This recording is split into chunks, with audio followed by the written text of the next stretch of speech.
Hindi. Ang tao sa kabaong ay may hininga pa.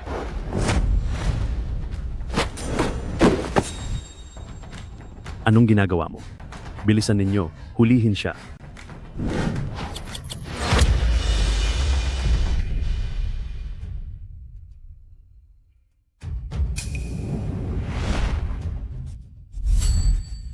Tatlo. Dalawa. Isa.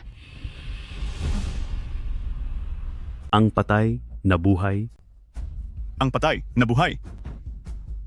siya ang banal na manggagamot ng Luofu. Maraming salamat, banal na manggagamot. Maraming salamat, banal na manggagamot. Maraming salamat, banal na manggagamot. Maraming salamat, banal na manggagamot.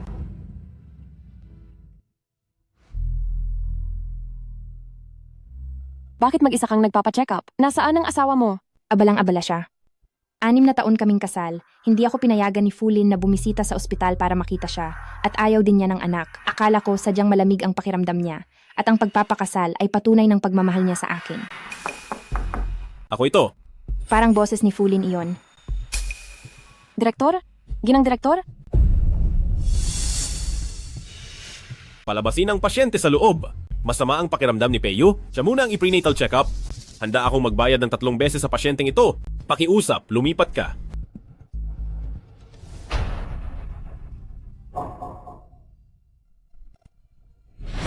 Xingwu? Bakit ka narito? Kaya pala hindi mo ako pinapunta dahil may iba kang asawa ng direktor at anak sa ospital. So Chingwu, pinapayuhan kitang maging mapagpasensiya. Huwag ka na sa ospital, lalo pa at lugar ito ng trabaho niya. Huwag kang mag-alala. Hindi ako makikipag-agawan ng lalaki sa isang asawa lang. Ako ang pinakabatang medical director. Ang tatay ko ay isang senior executive sa White Group. Ang batang ito, kaya kong buhayin. Ikaw! Pakiusap, kapag sinisira mo ang pamilya ng iba, huwag kang maging matigas ang dila. Naglakas loob kang saktan ako.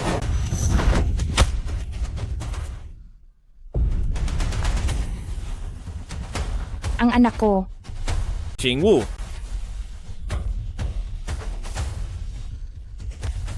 Peyu, ayos ka lang ba? Gusto mo bang magpa-full check-up? Wala lang. wala na ang anak namin. Pero ang inuna mo ay siya, kailangan ba niyang magpa-check up? So Kingwu, nawala man ang bata, pupwede pa tayong magkaroon ulit. Pinapangako ko sa'yo, basta sumunod ka lang. Ang posisyon mo bilang asawa ni Fu ay mananatili sa'yo. Hindi ako ang unang magdedemand ng divorce.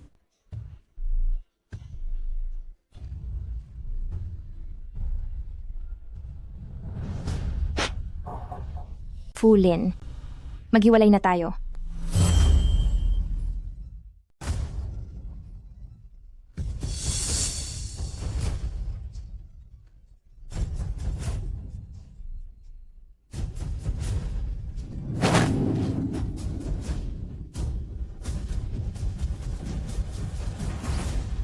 Umalis na talaga. Isang ulilang babae mula sa probinsya. Gumulo sa'yo ng 6 na taon. Ngayon lang nakahanap ng mas magandang mapapangasawa. Talaga bang gugustuhin mong makipaghiwalay? Pagbilang ko ng 3, babalik siya. 3. 2. 1.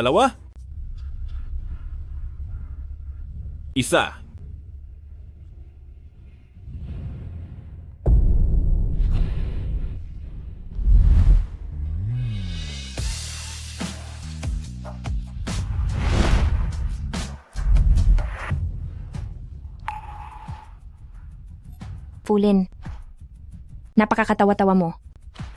Paano mo nagawang yurakan ang sarili mo ng ganito?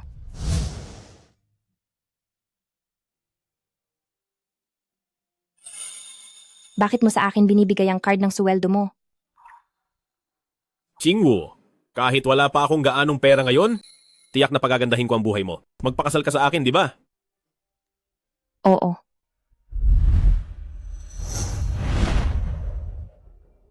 Hindi mabuting asawa si Fulin. Hindi sulit ang isuko mo ang lahat para sa kanya. Ako, si Alagang Chingwu, nagpapaalam na sa aking guro.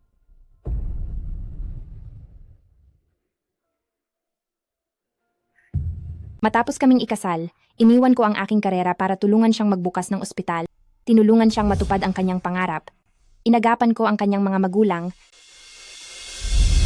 Ngunit ang mga lalaki, hindi kailanman magbibigay ng respeto at pagmamahal sa isang taong mapagpakumbabang nagbibigay. Ang tingin niya lang sa akin ay isang laruan na umaasa sa kanya, na pwedeng bigyan lang ng kaunting regalo at tapos na.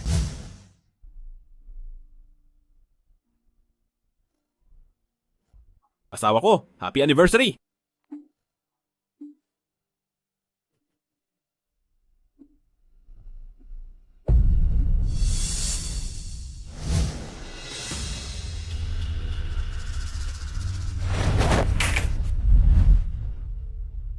Alas 12 ng hating gabi, araw-araw akong naghahanda ng gamot para sa kanyang herbal bath sa tamang oras.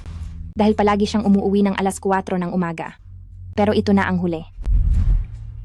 Alas 6 ng umaga, nilalabhan ng mga damit na may amoy ng pabango ng iba at inihahanda ang isusuot niya paggising sa aparador. Pero ito na ang huli. Alas 7 ng umaga, minamasahe ang Zusanli para sa spleen at tiyan. Pero ito na ang huli. Basta maging masunurin ka, palagi akong uuwi ng maaga, bibigyan kita ng mas maraming pabuya. Hindi na kailangan. Ano na naman ang ginagawa mo?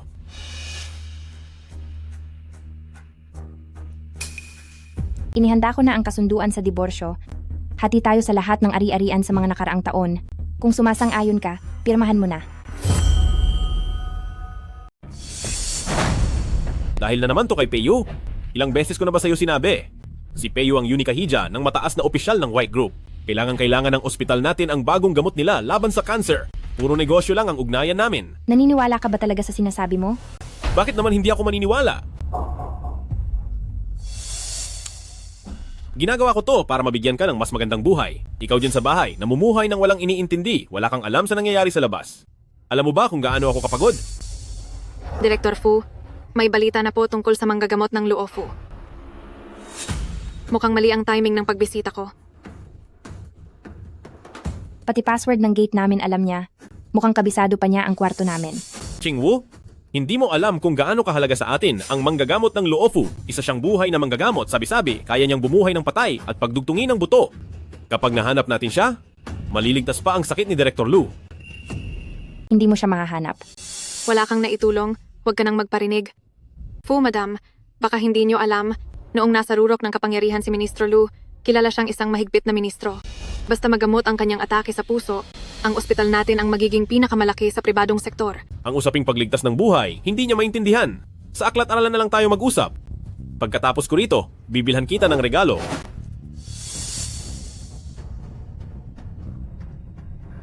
Hindi na kailangan.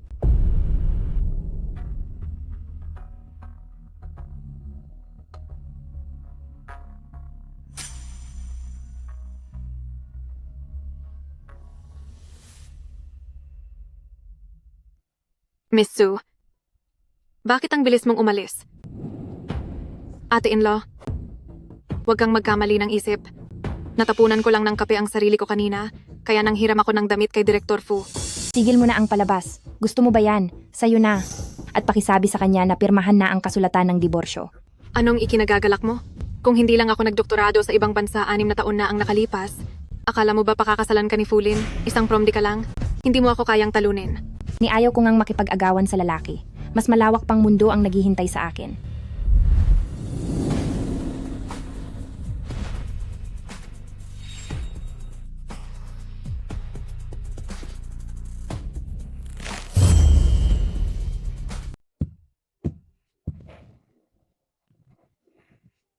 Chingwu, dalhin mo ang lugaw. Sumasakit ang tiyan ko. Batang guro, anong nangyari? Wangma, magluto ka ng lugaw. Batang guro, dati ang lugaw na ito, ang ginagawa ng ginang ng kusa, niluluto niya ng isang araw bago pa. Binabantayan ang kaldero, nilalagyan ng mahigit 20 uri ng gamot. Talagang hindi ko po alam. Ikaw? Hayaan na, gisingin ko na lang siya.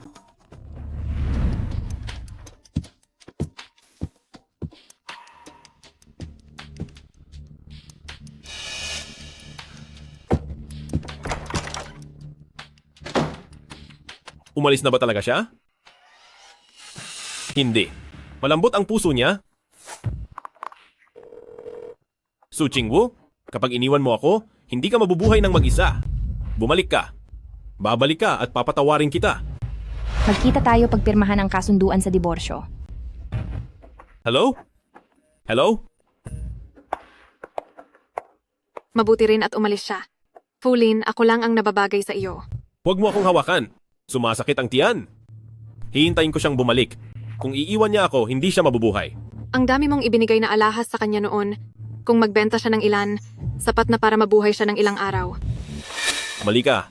Ang kahulugan ng mga alahas na iyon, alam niya ng higit kanino man. Iyon ang saksi ng aming pagmamahalan. Kahit dumating siya sa sukdulan, kahit mamatay pa siya sa gutom, hindi niya iyon gagalawin.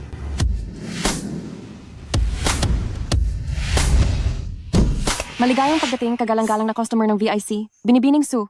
Binibining Su, bakit ang tagal nyo nang hindi bumabalik? Sa loob ng maraming taon. Dati ay tanga.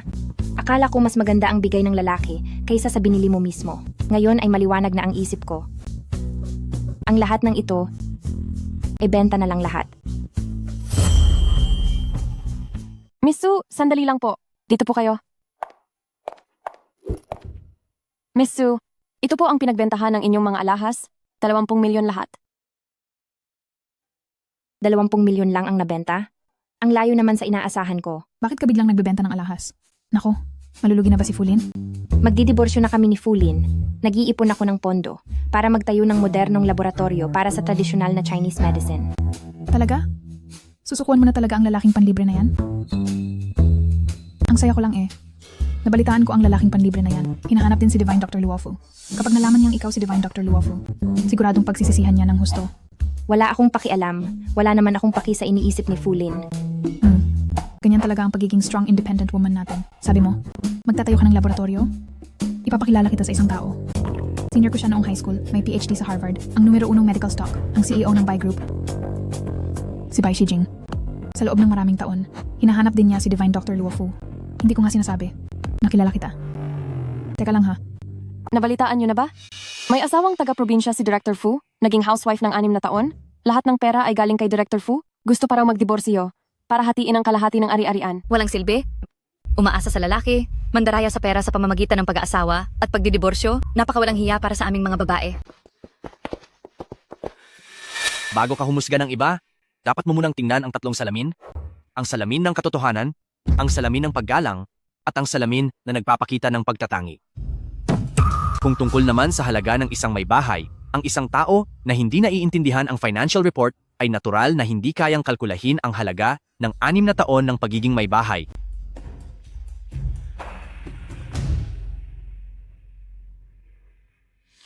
Hoy, kuya. Nahanap ko na ang doktor. Nagpa siya ang doktor na pumunta sa White Group. Sige, maghahanda ako kaagad. Inayos ko na ang meeting ninyo. Sa White Group. Ngayon nahiwalay na kayo. Dapat magbagong buhay ka. Tara, sa mall.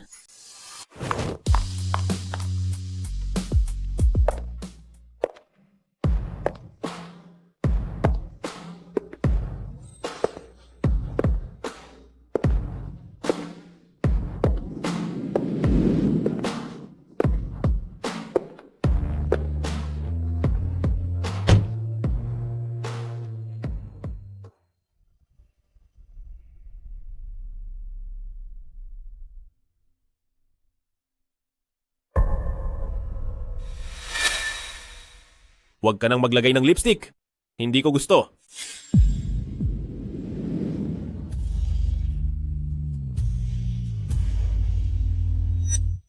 Simula ngayon, ako, si Su Qingwu, ay hindi na mabubuhay para lang pasayahin ang iba.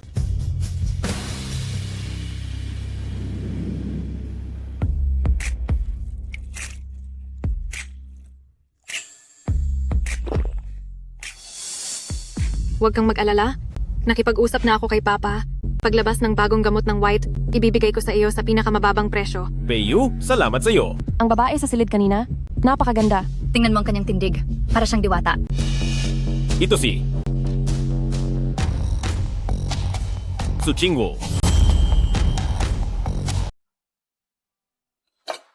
Ginoong Bai, pakiinom ng tsaa. Narinig ng White Robe Society na magtatatag ng laboratorio si Dr. Luofu kaya lubos itong pinahahalagahan. Pagkatapos nito, lahat ng pondo para sa laboratorio ay babalikatin ng White Group. Magpapadala rin ng White Robe Society ng mga eksperto para tumulong. Salamat sa tiwala mo, Ginoong Bay. Ako ang dapat magpasalamat sa iyo. Ang iyong medikal na kasanayan ay natatangi, kaya pagkatapos nito, ang sakit ni Ministro Lu ay sa iyo na lang iaasa. Nagmamadali kang hiwalayan ako dahil sa lalaking ito, tama? Fulin, nababaliw ka na. Nagloko ka, hindi ba dahil sa workaholic ako at wala akong oras para pagbigyan ka? Kung ganoon ka kasabik, pagbibigyan kita ngayon. Ah,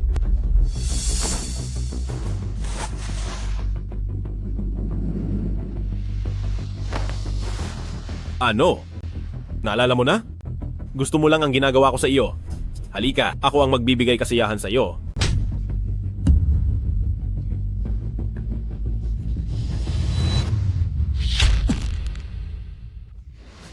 Hampe, yan ang maliit na maputing mukha, tama? Alam mo ba kung sino siya? Siya ang asawa ko. Asawa mo? Hindi, ang pangalan niya. Siya ay sarili niya. May tao ba? Palabasin niyo siya. Bitawan niyo ako. Anong ginagawa mo? Bitawan niyo ako. Anong ginagawa mo? Ikaw.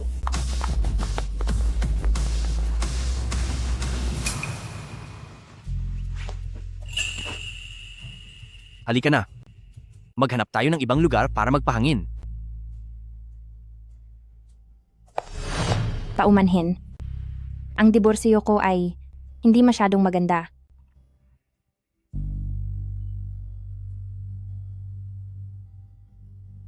Ang pag-iwan sa isang maling relasyon ay kailangang ipagdiwang.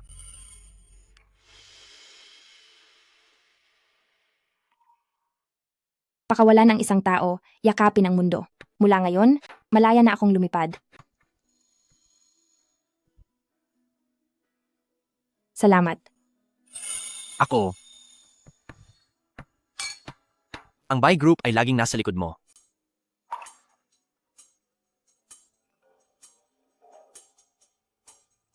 Su Qingwu, hindi ba gusto mong makipagdiborsyo? Bumalik ka agad dito. Mr. Bai, may kaunting problema pa ako sa bahay. Uuwi muna ako sandali. Salamat sa damit mo.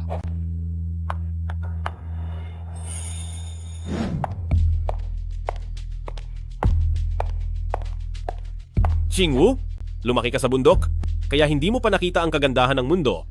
Manatili ka. Lahat ng ito ay sa iyo. Hindi ako sumama sa iyo dahil sa pera mo. Nakalimutan mo na ba, noong kinasal tayo, ikaw ay isang residente pa lamang na may buwanang sweldo na 2,000 at nagbabayad para makapasok. Naiintindihan ko.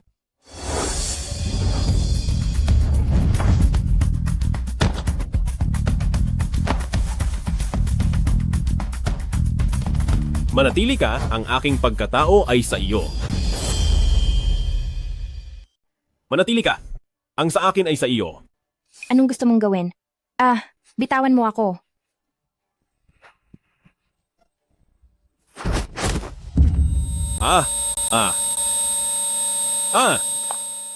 Qingwu, huwag kang umalis. Sumasakit ang tiyan ko. Ginagaling lang ito ng niluto mong lugaw. Ayun na nga. Ang dami nating pinagsamahan. Hindi mo pa rin ako kayang iwan, tama? Pirmahan mo muna itong kasunduan sa diborsyo. Sige. Pipirmahan ko. Ngayon, pwede mo na ba akong lutuan ng lugaw? Pumirma ka na. Bakit pa kita aalagaan? Ma'am, sa wakas makakabalik na ako sa medisina. Qingwu,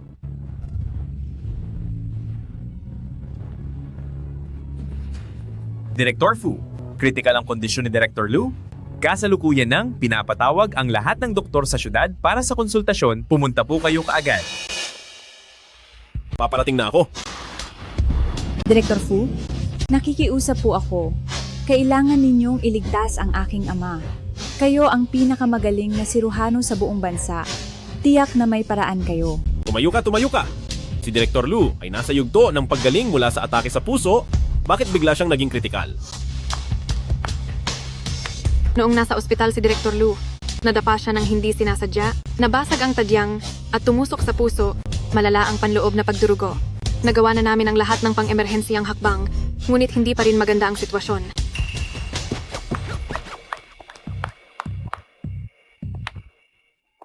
Ang tadyang ay tumusok ng pahilis sa puso. Ang sapilitang pagbubukas ng dibdib at paghila ng buto ay magdudulot lamang ng pagkapunit ng puso at magpapabilis ng pagkamatay ni Director Lu. Ginang Lu, magpaalam na kayo sa lalong madaling panahon. Imposible. 51 taong gulang pa lang ang aking ama, hindi pwedeng basta na lang siyang namatay. Director Fu, pakiusap iligtas ninyo siya. Ikinalulungkot ko, wala akong magagawa.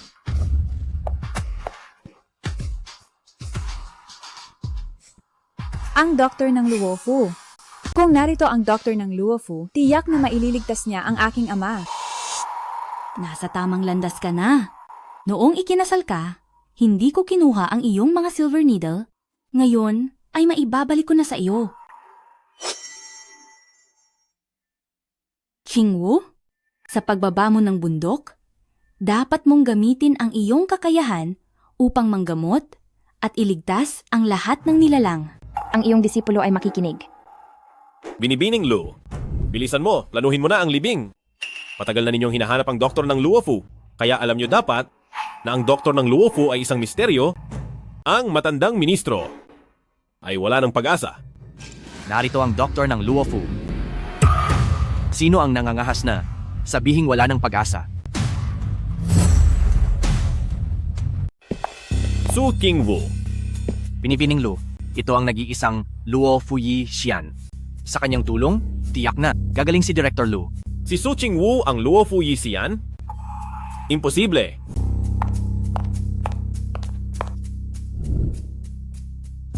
Malamig ang mga kamay at paa. Mahina ang pulso at halos mawala. May kasamang pagdurugo. Ito ay isang kaso ng imbalance ng yin at yang. Kung sa loob ng kalahating oras, hindi pa rin siya tusukin ng karayom, wala ng lunas. Kung gayon, pakitusok na siya ng karayom.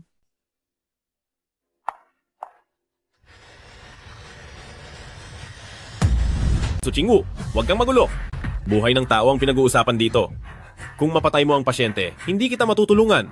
Hindi ko pa nga sinasabi na mamamatay siya. Ano ang pinagsasasabi mo? Binibini, si Director Lu ay nagdurugo ng matindi at bukod pa rito ay may atake sa puso. Paralyzed ang katawan, wala ng lunas. Huwag kang magbigay sa pamilya. Nang walang kabuluhang pag-asa. 20 taon akong nag-aaral ng acupuncture at hindi ko pa naririnig na ang acupuncture ay makapagpapagaling ng internal bleeding. Tunay ka bang Luofu Yisian? Mapapatunayan ko, siya nga ang Luofu Yisian. Mapapatunayan mo? Ikaw lang ay isang kasangkapan para inisin ako. Paano mo mapapatunayan? Huwag kang bastos kay CEO Bai. Ang pamilyang Bai at ang pamilyang Lu ay matagal nang magkaibigan at siya pa ang Prince of Jing Circle, ang presidente ng Bai Group, kaya ang sinabi ni CEO Bai ay pinaniniwalaan ko. Ikaw pala si CEO Bai? Su Qingwu, itong taga-probinsya, nakasampa pala kay CEO Bai. CEO Bai, ako ang anak ni Director Lin ng Bai Group. Director Lin, sino? Sir Bai, huwag kang magpabula kay Su Qingwu. Hindi siya medical saint, isa lang siyang may bahay. Miss Lu, siya nga ang aking asawa. Isa ka lang talagang may bahay? Hindi, diborsyada na ako. Ako ay isang malayang tao. Wala na bang pag-asa si tatay? Naku po, Tatay. wala ng oras. Tatay? Bakit? Lumalala ang kondisyon ng matandang ministro. Umalis ka riyan.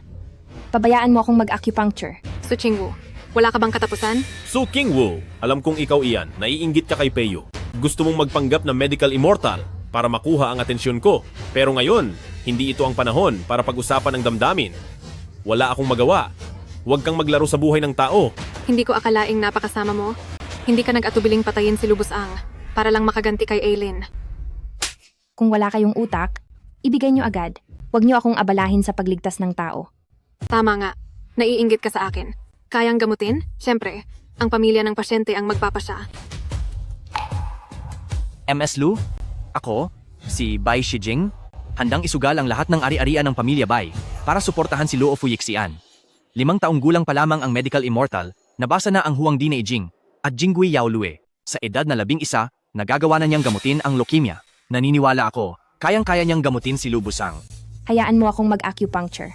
Director Bai, huwag mo akong lokohin.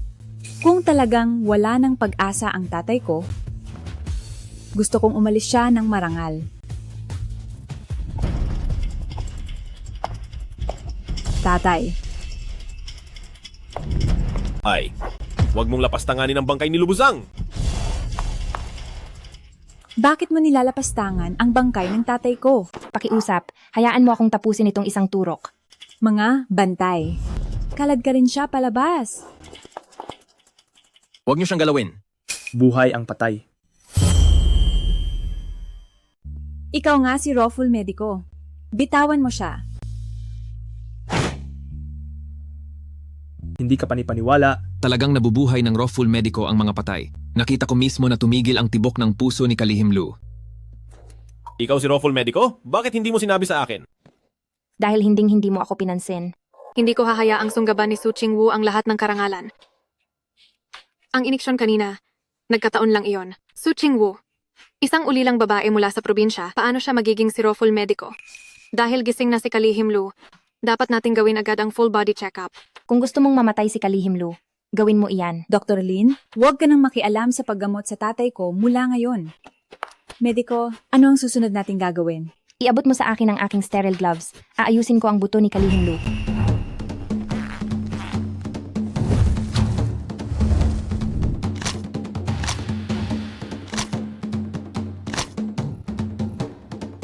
Diyos ko, bumalik ang tibok ng puso. Paano nangyari iyon?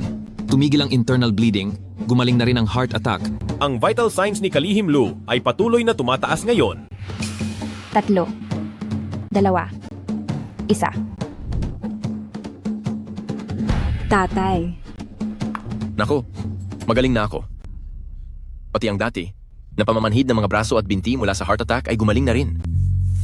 Mula ngayon ikaw, ang magiging eksklusibong doktor ni Luhong. Ano man ang kailangan mo.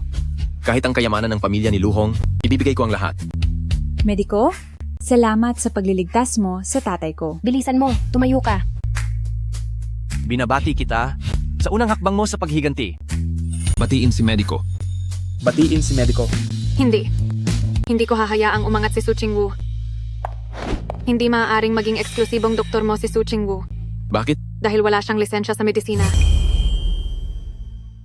Si Su Chingwu lumaki sa probinsya. Hindi nakapag-aral, okay lang. Bata pa lang. Nagpakasal na at naging may bahay. Saan naman siya kukuha ng medical license? Walang medical license? Ito ang kailangan para maging doktor. Hindi ba ito illegal na pag-practice? Doktora, wala ka ba talagang medical license? Wala talaga akong medical license. Dahil hindi ko kailangan. Ha. Huwag kang magpatawa. Illegal ang pag-practice mo. Niloloko mo ang mga pasyente. May pananagutan kang kriminal. Peyo, tigilan mo na. Wala naman akong sinabing mali. At sinasabi mo pa kung ano. Hindi mo kailangan ng medical license. Ngayon lang ako nakarinig niyan.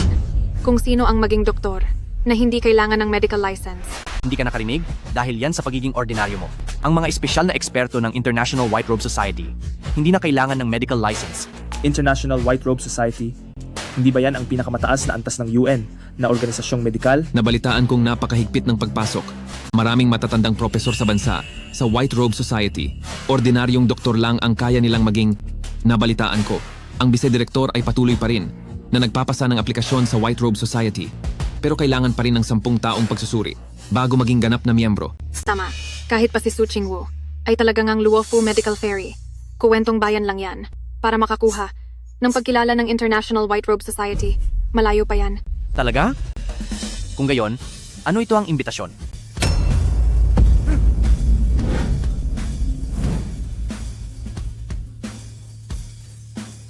International White Robe Society.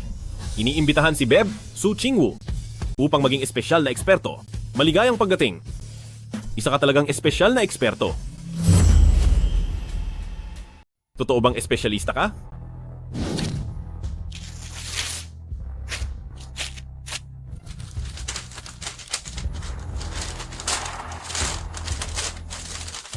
Peyu, anong ginagawa mo? Pagpeke lang ng sulat, iniisip mong mapapatunayan mong ikaw ay isang espesyalista? Akala mo ba lahat kami ay tanga? Ginang Lin, hindi ka ba natatakot na habulin ka sa pagpunit mo ng imbitasyon ng White Coat Society? Habulin? Ang mentor ko ay miyembro ng White Coat Society. Kahit totoo pa ang sulat mo, bakit hindi ko kailanman narinig na binanggit ka ng mentor ko? Oo nga, bakit hindi ko pa narinig? Ang pangalan mo mula sa White Coat Society? Bakit? Dahil noon, naging tanga ako na maniwala sa pag-ibig na sinabi mo. Naging tanga akong magretiro ng 6 na taon para sa iyo at nawala. Ikaw, na isang prospective member na kailangan pang sumailalim sa pagsusuri, natural na hindi mo alam ang pangalan ko. Ayoko nang magpaliwanag sa inyo. Kapag dumating ang doktor mula sa White Coat Society, malalaman ninyo kung totoo o peke ang imbitasyon. Darating ang doktor mula sa International White Coat Society? Noong inatake ako sa puso, inimbitahan ko rin ang doktor na ito. Pero noong panahong iyon ay nasa Africa sila nagbibigay ng suporta. Di ko inaasahan, doktor mula sa International White Coat Society ay darating para sa inyo. Kalihim Lu, huwag kang paloloko kay Suching Wu. Ako ang ilang beses na tumawag para makipag-ugnayan sa mentor ko para gamutin ka. Kahit dumating pa ang White Coat Society, para sa akin pa rin sila darating. Ito,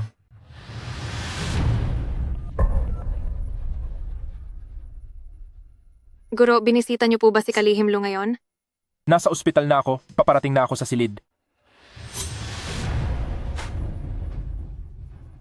Pinapayuhan ko ang ilang tao na huwag nilang purihin ang sarili nila. Ang peke, hinding-hindi magiging totoo. Ang White Coat Society na ito ay dumating dahil sa akin. Sandali.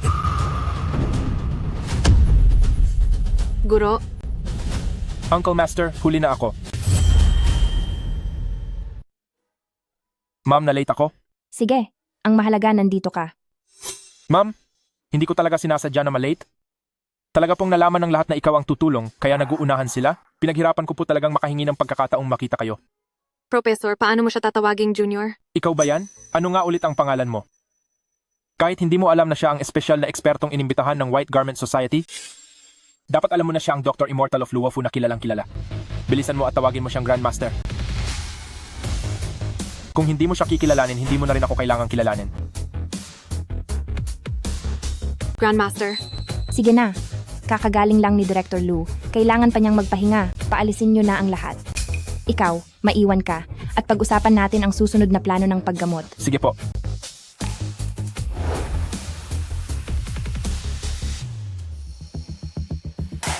Paano nangyari yon? Ang babaeng dating nakatuon lang sa pamilya, biglaang naging Dr. Immortal of Luofu na hindi ko na maaabot. Ang Dr. Immortal of Luofu na yan, baka naman pangalan lang. Komplikado ang sitwasyon kanina. Sino ang nakakaalam kung siya ang nagligtas o ang aming first aid ang umubra? Kahit na ganun, siya pa rin ang espesyal na ekspertong kinilala mismo ng propesor mo. Hindi natin masisiguro dahil ang propesor ko ay binata pa rin sa loob ng maraming taon. Kung kaya mong magkaroon ng kabit sa labas, bakit hindi pwedeng may iba si Suching Wu na tulad ng propesor ko? Ano?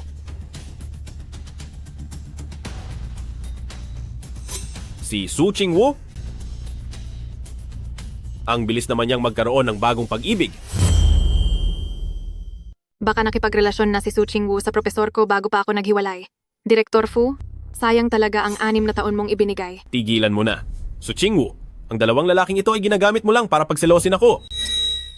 Para lang mapansin mo, handa kang humanap agad ng dalawang lalaki? Bakit ka ba ganoon nasakim sa kayamanan? tumahimik ka. Tumahimik ka. Matagal ko nang gustong gulpihin ka.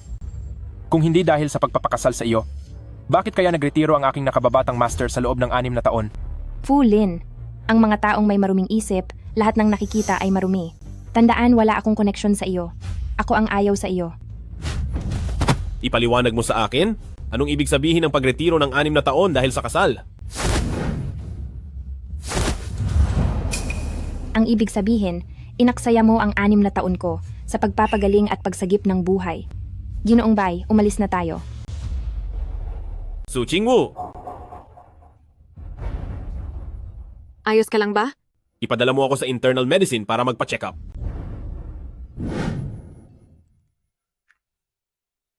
Paumanhin, para gawin kang katuwaan. Dati kasi, medyo bulag ako. Ayos lang. Naipareserba ko na ang mga doktor sa hotel. Gusto mo bang tumira malapit sa ospital? Nagpaplano akong magbenta ng isang bahay. Sige, naghahanap nga ako ng matutuluyan.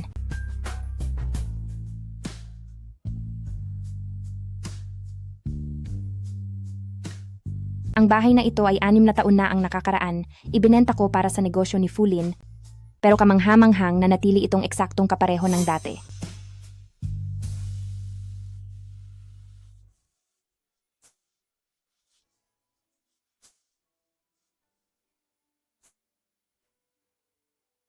pati ang silid tulugan ay eksaktong kapareho. Gusto mo ba? Kung gusto mo, ibebenta ko sa iyo ng 5,000. 5,000? 5,000 ba kada metro kwadrado? Buong halaga, 5,000. Bumagsak na ng husto ang presyo ng bahay ngayon. Ang gasto sa pagpapanatili ng bahay ay mas mataas kaysa presyo ng bahay mismo. Kung handa si Ginang Su na bilhin ito, maaari kaming magpalitan ng WeChat at magpadala ng bayad sa akin. Itong si Mr. Bai, mukhang hindi nakakaalam ng realidad. Hindi niya alam kung gaano kataas ang presyo ng bahay ngayon. Hindi ko pwedeng samantalahin yan. Kahit na kailangan ko ng pera. Ganito, 5,000 na lang ang upa ko sa'yo sa bahay. Miss Su, pwede ba tayong mag-add sa WeChat? Kung may problema sa bahay, pwede mo akong kontakin. Sige, salamat po Mr. Bai. Pupunta muna ako para maging pamilyar sa lugar. Ang aking manok na unan. Sobrang saya ko. Aking munting sisiw. Miss na miss ka na ni Mama. Mr. Bai, sino ang nagpapaarkila ng bahay na hindi nagbabayad ng upa? Bakit hindi mo na lang sabihing libre na lang sa kanya ang tirahan? Ibibigay sa kanya ng libre? Hindi niya yan kailanman tatanggapin. Mr. Bai, salamat talaga sa iyo ngayong araw. Masaya ako. Sige, kung may kailangan kami, aalis na kami.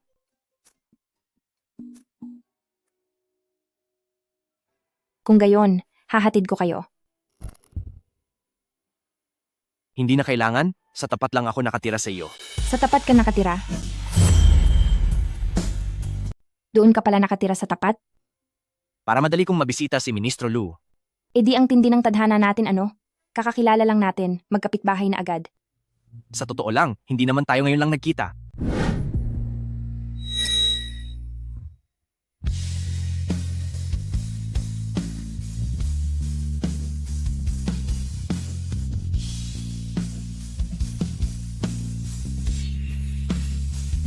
Halika, dahan-dahan ka. Tulungan niyo po kami. Tama iyon. Ang sakit-sakit ng ulo ko. Kalma lang kayo. Habang nandito ako, siguradong magiging maayos ang lahat. Mula noong araw na iyon, bilang isang ateísta, sa unang beses ay naniwala ako na sa mundong ito may mga Diyos talaga. Sa buhay kong binubuo lang ng mga numero at plano na puro itim-puti ang kulay, biglang nagkaroon ng kulay.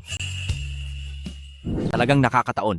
Oo nga pala, kung balak mong magtayo ng laboratorio, pupwede na tayong pumirma bukas. Pwede bang ang lugar ng pirmahan ilipat na lang sa bahay ng pamilya Bai? Gusto sana kitang pakiusapan, pakitingnan mo ang lola ko? Siyempre, walang problema. Malaki ang naitulong sa akin ng pamilya Bai kapag natapos ko na ang bagong gamot. Ang mga pasyenteng may demensiya, maaari nang maligtas sa paghihirap. Ayos na ayos. Siguradong dahil sa isang taong may pusong maawain na parang Diyos ng medisina ka, magiging proud sila. Hindi ko naman hinahabol ang mga iyan. May isang pangarap lang talaga ako. Pagod ka na rin ngayon, magpahinga ka muna ng maayos. Matulog ka. Pagkagising mo, kakain tayong magkasama. Bilang selebrasyon ng matagumpay mong paghihiwalay at ng magandang pagtutulungan natin. Sige, magandang tanghali. Magandang tanghali.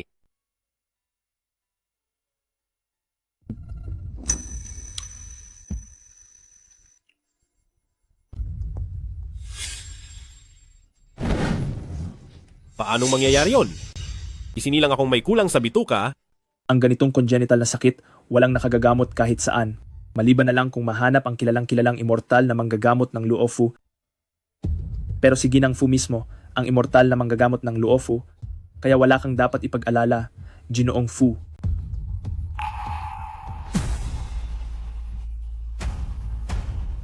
Imposible. Hinding-hindi niya ako ililigtas.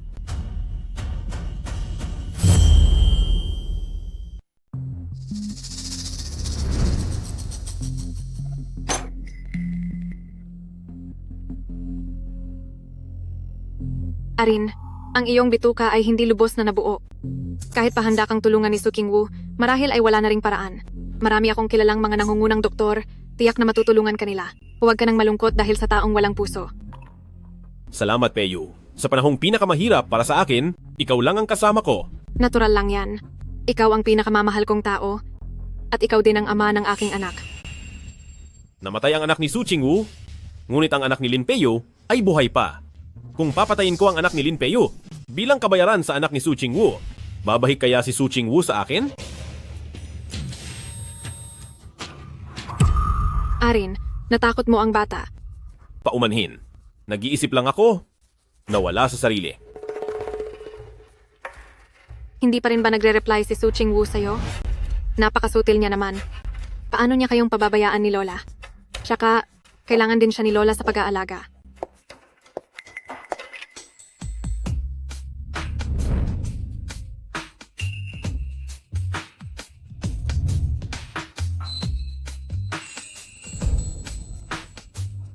Pagkatapos nilang maghiwalay ni Su Chingwu, bakit biglang ang galing na niyang magpaganda?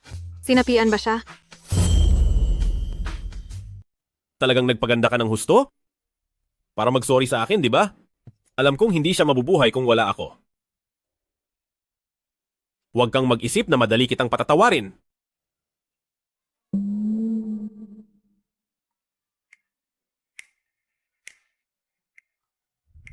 Pero Ginoong Bai, bakit kayo namumuhunan sa pananaliksik ng gamot laban sa Alzheimer's?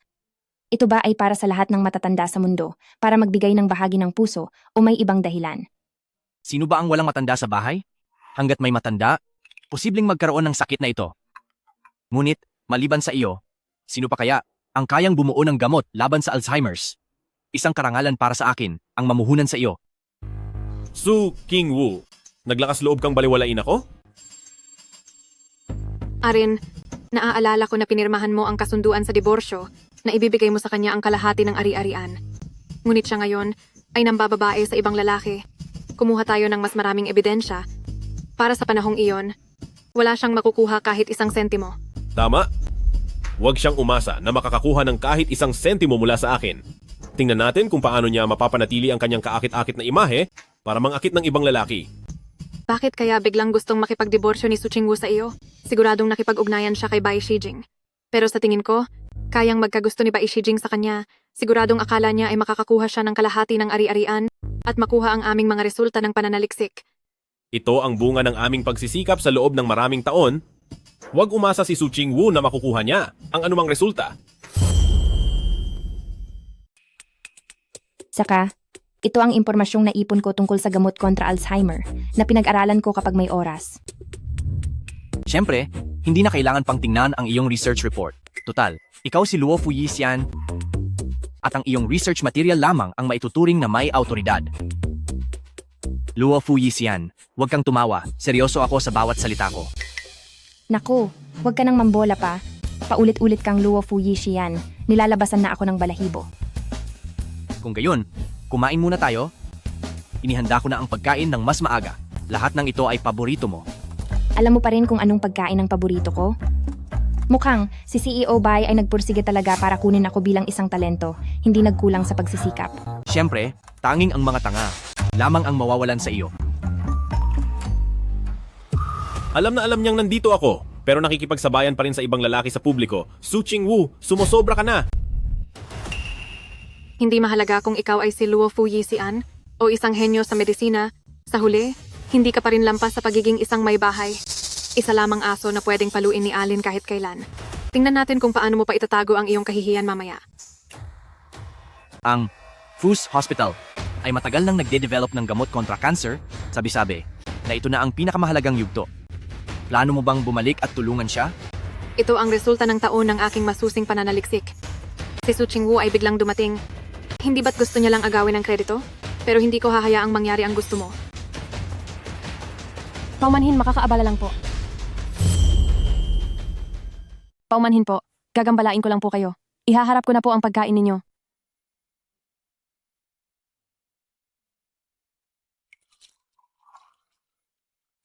Dahil nakahanda na ang pagkain, kumain na tayo. Ang Bai Pharmaceutical, tinatanggap ang pagpasok ni Binibining Su. Masaya ang pakikipagtulungan. Sige, salamat. Ano? Pumunta siya sa Bai Pharmaceutical? Ang bubuuhin niya pala ay gamot sa Alzheimer? At hindi niya sinisikap na kawin ang aking mga nagawa para magpatuloy sa paggawa ng gamot sa cancer? Pero bakit siya gagawa ng gamot sa Alzheimer? Dahil kaya sa...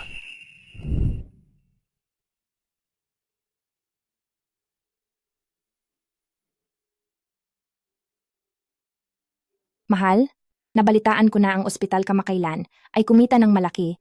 Pwede mo ba akong bigyan ng kaunting pondo? para pag-aralan. Ang gamot sa Alzheimer. May kaibigan ako na nakatuklas ng formula, hindi kakailanganin ng maraming pondo at magiging matagumpay ito. Kung ayaw mong alagaan ang nanay ko, sabihin mo ng direkta. Huwag mong sirain ang pera ko at magpanggap na napakabuti mo. Kung ang gamot sa Alzheimer ay madaling gawin, bakit hindi nila ginawa? Mahal, wala akong. Umaasa lang ako na si nanay ay gumaling ka agad. Ganito, ipapakita ko sa iyo ang formula. Ito ay talagang... Tama na. Pwede bang huwag mo akong gambalain? Pagod na ako sa pag-aaral. Ng gamot sa kanser. Wala akong oras para pag-aralan ang mga kalokohan mo. Kung may Alzheimer, magpahanap lang ng mag-aalaga, napakadaling gawain. Ang pagkakaroon ng kanser ay maaaring ikamatay ng isang tao, iyan ang mahalaga.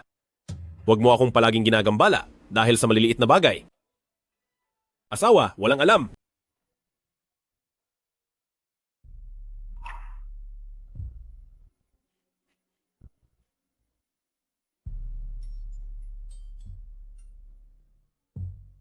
Sweetheart, kumain ka ng candy? Huwag ka nang malungkot. Ma, kahit walang masyadong pondo, ayos lang, huwag kang mag-alala. Tiyak na pagagalingin kita at mabubuhay ka ng marangal. Kaya pala para sa kanya, ang pagpapagaling sa nanay ko. Kung nilaanan ko lang sana ng pondo, ang proyekto noon, baka ngayon may resulta na.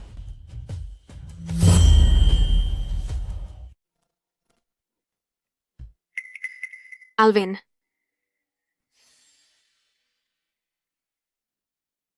Ang gamot laban sa Alzheimer's disease ay hindi kasing simple ng gamot laban sa cancer. Hanggat hindi pa lumalabas ang resulta, hindi mo kailangan siyang tignan ng mataas. Bukod pa rito, ang pinag-aaralan namin ay Western medicine. Ano ang alam niya sa Chinese medicine? Nagmamayabang lang siya. Talaga ba? Pero parang pakiramdam ko, tiyak na magtatagumpay siya. Su Qingwu, ikaw, hiwalay na kayo pero nilalandi mo pa rin ang asawa ko. Pagdating ko sa pamilya Fu, hindi ko hahayaang maging masaya ang matandang ginang na nagmamahal sa iyo.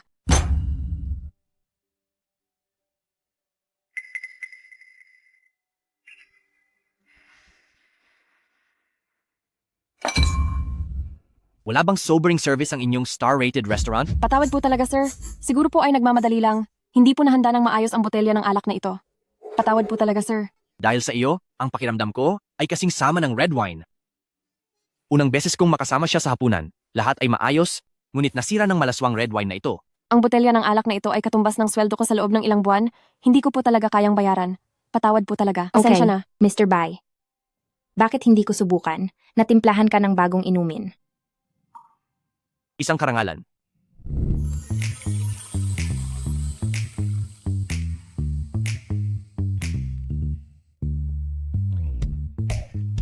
Mr. Bai, pwede po bang makahiram ng posporo? Ang aking karangalan. Ang inumin na ito ay tinatawag na Orange Glow para sa iyo.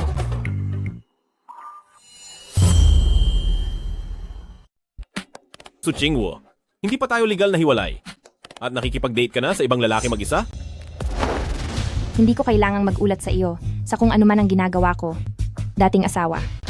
Hindi pa tapos ang isang buwang cool-off period para sa diborsyo. Hindi pa tayo formal na hiwalay. Kaya, asawa ko pa rin. Desidido na akong makipagdiborsyo. Kung magbago ang isip mo pagkatapos ng isang buwan, humanda kang harapin ang kaso ng diborsyo. Gusto mo ba talaga akong galitin ng ganito? Sige. Kukunan ko ng litrato ang paraan ng paglalandi mo sa ibang lalaki. Tingnan natin kung paano ka makipagdiborsyo. Fulin, respetuhin mo ako. Kung hindi, huwag kang magtaka kung hindi ako magpakumbaba. Ha? Alam ko na kung bakit ka galit. Dahil lang ba sa nalaglag ang isang bata? Inaamin ko? Matagumpay mo akong naakit. Kung gusto mo ng anak, ibibigay ko sa iyo ngayon. Walang hiya. Hindi ko akalain na pagkatapos ng diborsyo, naging parang wildcat ka pa. Ngayon na nagbago ka ng anyo, inaamin kong talagang naakit mo ako. At pinili mo pa ang red wine na ininom natin sa ating wedding anniversary. Bakit?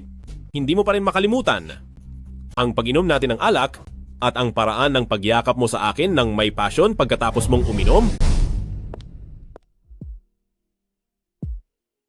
Nagustuhan mo ba ang regalo para sa ika-4 na anibersaryo?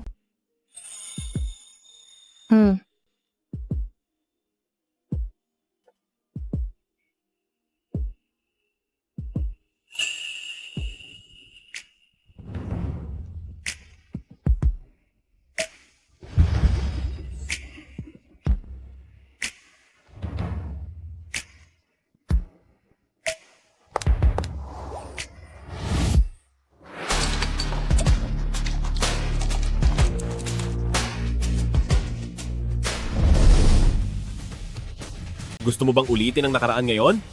Para makita niya kung gaano kakahayok? Si Su Chingwu, nababaliw ka na ba?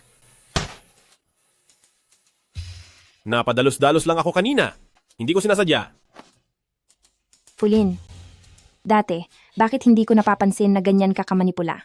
Nagsisisi ako sa damdamin ko para sa iyo dati. Pakiramdam ko hindi ka karapat-dapat. Ngayon, nasusuklam ako tuwing nakikita kita. So Chingwo, huwag mong abusuhin ang kabaitan. Hindi mo ba nakita na ayaw niya? Kahit ikaw pa si Presidente Bai, wala kang karapatang makialam sa mga problema ko sa bahay, di ba? Kung ganoon, ang Vice Pharmaceutical bilang pinakamalaking supplier ng gamot para sa Fuse Hospital, may karapatan ba? Paumanhin, Presidente Bai. Si Aileen ay nabaliw lang dahil kay Su Chingwu, kaya siya naging bastos sa inyo. Ngunit ang mga gamot ng Fuse Hospital ay umaasa pa rin sa inyong tulong.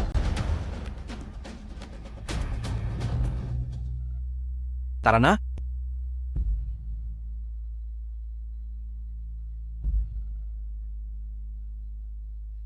Alin, kung kalabanin natin si Presidente Bai, tapos na ang pamilya Fu. Gusto mo bang dahil sa isang walang kwentang babae, ang lahat ng pinaghirapan natin sa loob ng maraming taon at pagsisikap ay mawalan ng saysay?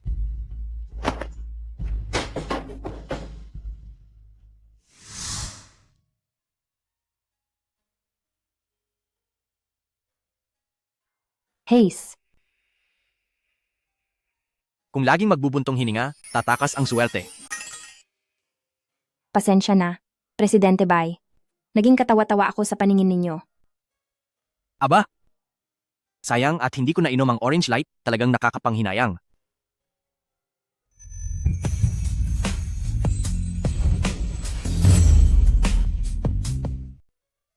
Paumanhin, Manager Bai. Kung may pagkakataon sa susunod, babawi ako sa iyo, sigurado ako. Gusto mong uminom? Ikaw ang nasaktan. Hindi ikaw ang dapat humingi ng paumanhin.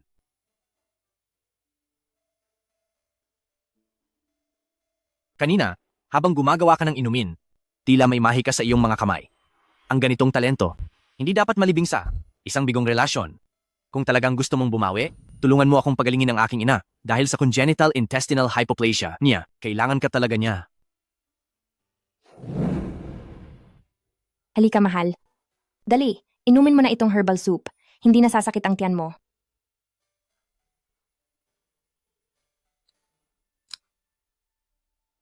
Kumakain naman ako sa oras araw-araw. At luto mo pa ang kinakain ko. Hindi naman basura na takeout. Bakit mas lalo lang sumasakit ang tiyan ko? Mahal, sa totoo lang hindi ito sakit sa tiyan, kundi dahil sa congenital intestinal hypoplasia. Ang sakit na ito ay walang lunas. Maaaring mapanatili lamang sa pamamagitan ng herbal soup. Pero huwag kang mag-alala. Gagawa ako ng herbal soup para sa iyo sa tamang oras para mawala ang sakit mo. Hindi ka naman doktor. Anong pinagsasasabi mo dyan? Gusto mo lang ipagyabang ang iyong galing, di ba? Isang mangkok lang na simpleng lugaw. Tingnan mo kung paano ka magyabang.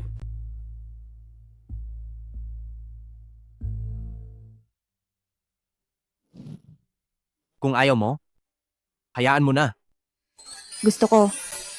Mamumuhunan si Manager Bai sa aking pananaliksik sa gamot laban sa Alzheimer's. Malaki ang magagastos dito. Bilang kapalit, handa akong magbigay sa ginang ng herbal soup habang buhay. Buong puso ko itong gagawin. Ang galing naman. Nagpapasalamat ako sa iyo para sa aking ina. Pero narinig ko, si Fulin ay tila, ang congenital intestinal development ay hindi kumpleto. Kung nalaman niya, na ibinigay mo sa akin, ang formula ng panggamot na sopas na binuo para sa kanya, hindi ko alam kung gaano siya magagalit. Magagalit? Sino siya para magalit? Dahil naniniwala si Fulin na ang isang mangkok ng ordinaryong sinigang na dawa.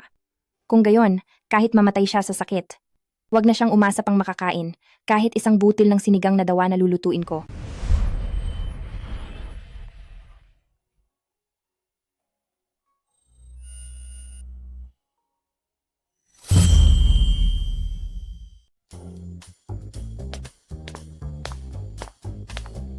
Ikaw na bata ka? Ang bibig mo ay parang pwedeng pagsabitan ng imbudo? Mukhang nagtagumpay ka? Pero Lola, kahit banggitin ko sa kanya ang nakaraan, hindi na niya matatandaan. Ang pagmamahal ko sa kanya, huwag ninyong maipapatalas bukas. Naiintindihan ko. Ganoong klasing bagay dapat ang kinauukulan. Ang magsabi kapag umamin ng buong pagmamahal. Kahihiwalay lang niya, tiyak na wala siyang gana sa pag-ibig. Ayaw ko rin na siya ay mawalan ulit ng pag-asa sa pag-ibig. Kaya, handa akong maghintay. Apo, Go, go, go. Bagaman, ang pilit na pinipitas na melon ay hindi matamis, ngunit ang mapait na bunga ay siya ring nagliligtas sa kanya. Tama? Arin, sabi ni tatay, ang lola ng pamilya Bai ay mayroon ding congenital intestinal atresia. Wala itong lunas. Ngunit nagpatawag sila ng isang sino na doktor na marunong magluto ng medicated meal, bukas ng umaga ay darating na sa pamilya Bai. Bakit hindi? Bumisita tayo bukas sa lola ng pamilya Bai. Pagdating ng resipe ng medicated meal, ang sakit mo ay gagaan. Salamat, Mayu. Kung wala ka, hindi ko talaga alam kung ano ang gagawin. Mag-asawa naman tayo. Huwag ka nang masyadong formal. Hindi ako tulad ni Su Qingwu, na walang konsensya. Kahit isa siyang medical fairy ng Luofu, hindi kanya ginagamot. Hindi ka talaga niya mahal. Huwag kang ganyan magsalita. Dati, noong sumasakit ang tiyan ko, palagi niya akong ginagawa ng lugaw na milet. Sa tuwing umiinom ako ng lugaw niya, hindi na masakit ang tiyan ko. Lugaw na milit lang ba? Sino ba ang hindi marunong magluto? Nagmamalaki pa siya riyan. Talagang makapal ang mukha niya. Umuwi na kayo, Binibini. Senyor, ang matandang binibini ay nagkaroon ng pantal sa buong katawan matapos pilitin ninyo siyang kumain ng luto ni Binibining Lin kaninang hapon at nawalan ng malay. Nawalan ng malay. Ano? Senyorito, sa wakas ay nakauwi ka na. Nanay. Matapos kumain ng lola ang luto ni Binibining Lin ngayong araw, bigla siyang nagkaroon ng pantal. Ibig mong sabihin, nilason ko siya? Manahimik ka.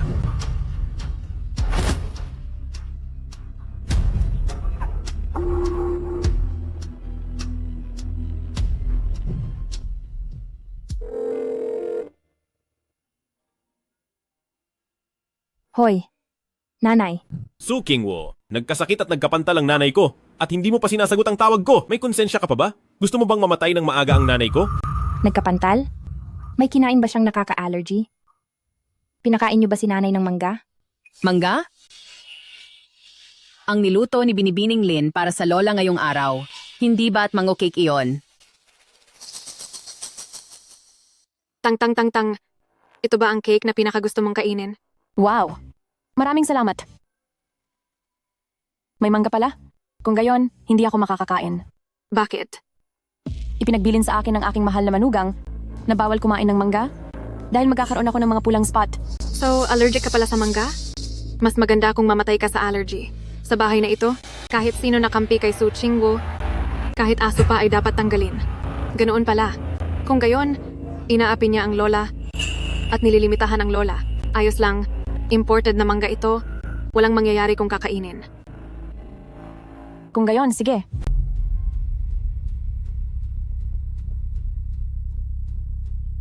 Masarap. Napakabait. 6 na taon na ang nakalipas kung hindi dahil kay Su Qingwu na handang alagaan ang iyong demensya. Karapat-dapat ba siyang pakasalan si Alin? Kapag namatay ka na, hindi na gagamitin ka ni Alin para manggulo kay Su Qingwu.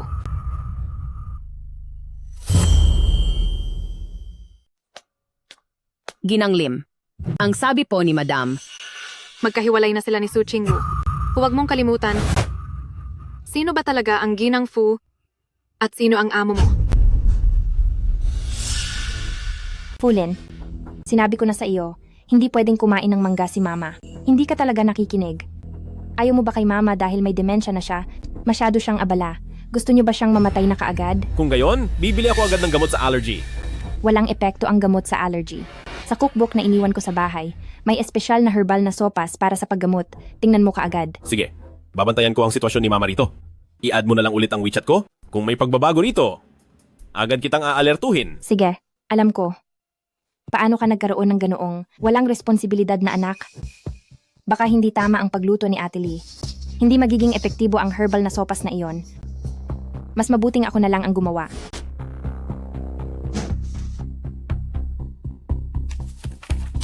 Kaya pala siya, laging iniisip ang aming relasyon. Nagsisikap na maging isang mahusay na asawa na marunong magluto at mabuting manugang.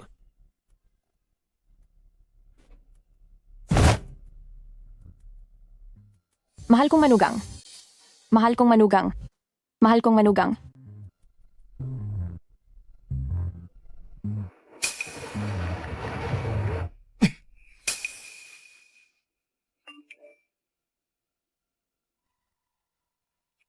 Su Qingwu, ikaw ang tinatawag ni Mama? Ano ang kinalaman ni Lin Peiyu?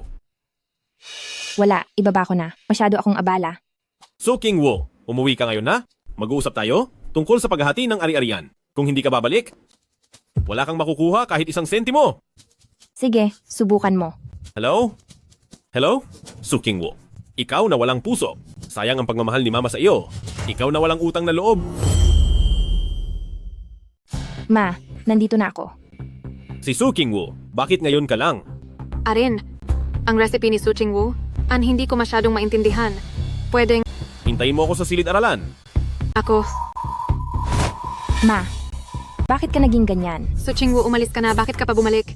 Paumanhin, nahuli ako. Ang lintik na matandang babae. Maaga o huli, papatayin kita. Pinaghanda kita ng halamang gamot.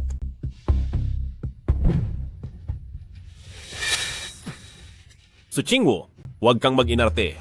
Alam kong may pakialam ka pa rin sa akin at sa nanay ko. Nandito ako para iligtas si Mama. Huwag kang magsayang ng laway, umalis ka. Su Qingwu, nabaliw ka na ba? Bakit mo madalas sinasaktan si Arin? Bakit? Hindi kita sinaktan, tama? Sino sa bahay na ito ang hindi nakakaalam na ayaw ni Mama ng mangga? Sabihin mo, ikaw ba ang gumawa niyan? Hindi si Peiyu, kundi si Mama ang lihim na kumain. Mahal kong manugang, Ma, nahihirapan ako.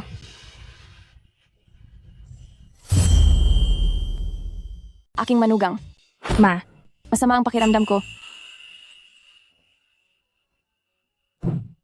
halika. Ma, kumusta? Masama pa rin ba ang pakiramdam mo? Ayaw ko ng mangga.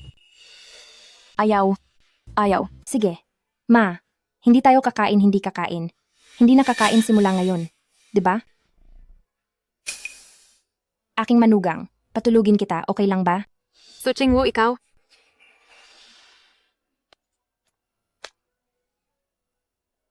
Walang problema. Nandito ang manugang mo. Sobrang gabi na. Dito ka na matulog? Hindi na kailangan. Hiwalay na tayo. Mas mabuti na may distansya. Sa susunod na buwan, pupunta tayo sa Civil Affairs Bureau para maghiwalay. Kung maglakas loob kang magsisi. Huwag kang magtataka kung sisiguraduhin kong magsisi ka ng labis. Su Qingwu, seryoso ka ba? Kung hindi lang dahil sa kabaitan ni Mama sa akin dati. Hindi ako babalik para paalalahanan ka tungkol sa diborsyo. Imposibleng. Tumapak ako rito. Su Qingwu, may hindi ka ba nagustuhan? Sabihin mo, hindi kailangan ng ganito. Hindi ako masaya. Fulin, linawin mo sa sarili mo. Dati sa bahay na ito, ikaw at ang tatay mo ang hindi masaya sa akin. Akala ko, ang pagtitiis ay magdudulot ng mapayapang pagsasama. Sa totoo lang, panaginip lang iyon. Isang malaking ilusyon.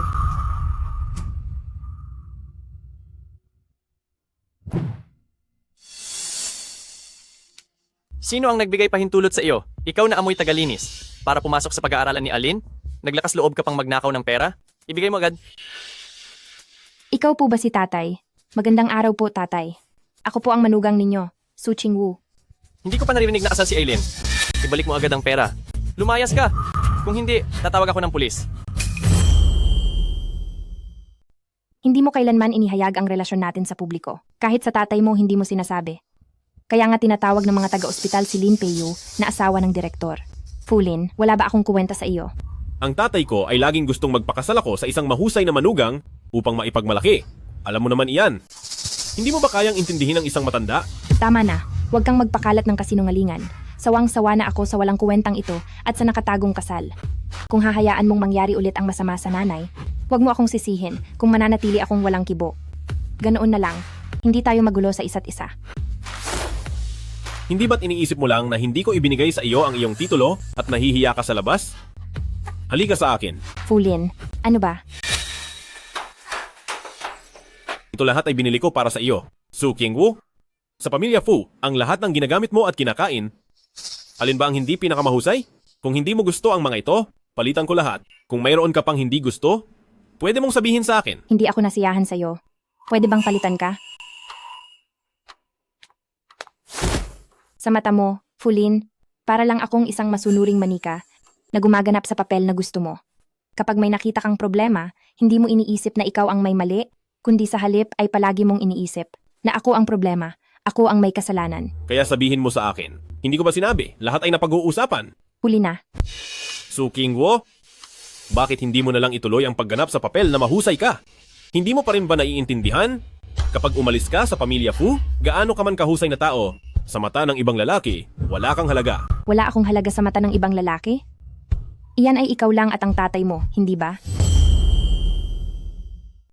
Dati binitiwan ko ang lahat, sa pamilya Fu, nagtiis at nagpakapagod ako ng walang reklamo, umasa lang ako sa pag-ibig na para sa inyo ay walang halaga para manatili hanggang ngayon. Ngayon, ubos na ang lahat. Su Qingwo, akala mo ba sa edad mong yan? At sa ganyang katigasan ng ulo mo, sa natitirang buhay mo, sa palagay mo may lalaking magkakagusto pa sa'yo? Sinasabi ko sa'yo, wala. Kayang ibigay sa'yo ng pamilyang Fu ang lahat ng gusto mo. Kasama na ang tinatawag mong pagmamahal, kaya ko ring ibigay yan sa'yo. Hindi mo na kailangang makipagdiborsyo. Bitawan mo ako. Wala akong dapat sabihin sa'yo. Eh di wag na. Hindi ba sabi mo ang buhay natin masyadong matamlay? Kung ganon, bigyan natin ng konting thrill. Fulin, bitawan mo ako. Bitiwan. Kumusta ha? May nararamdaman ka na ba? Fulin, bitiwan mo ako. Isasampa ko sa'yo ang kasong panggagahasa. Alin, nag-aaway ba kayo?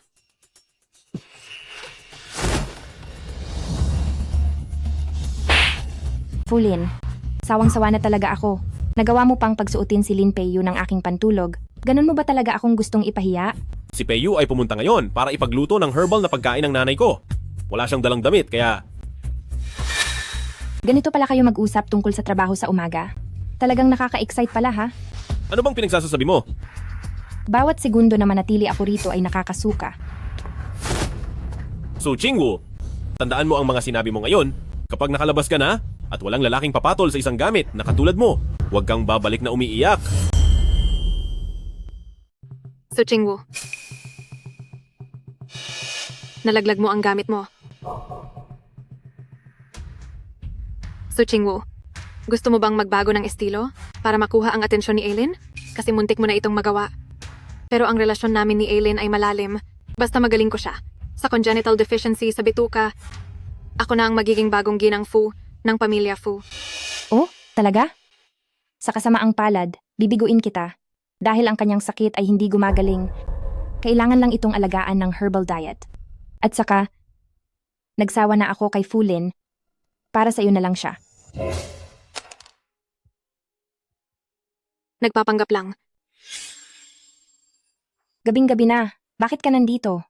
Nang umalis ka, pababa pa lang sana ako para magtapon ng basura. Nakita kitang nagmamadaling umalis. Gabing-gabi na, hindi ligtas ang nag-iisa, kaya palihim akong sumunod. Hindi ka naman siguro magagalit sa akin, di ba? Siyempre hindi. Mahirap nga kumuha ng sasakyan sa gabing-gabi na. Nag-aalala nga ako dahil hindi ako makakakuha ng sasakyan. Maraming salamat. Walang anuman. Tara, sumakay na tayo.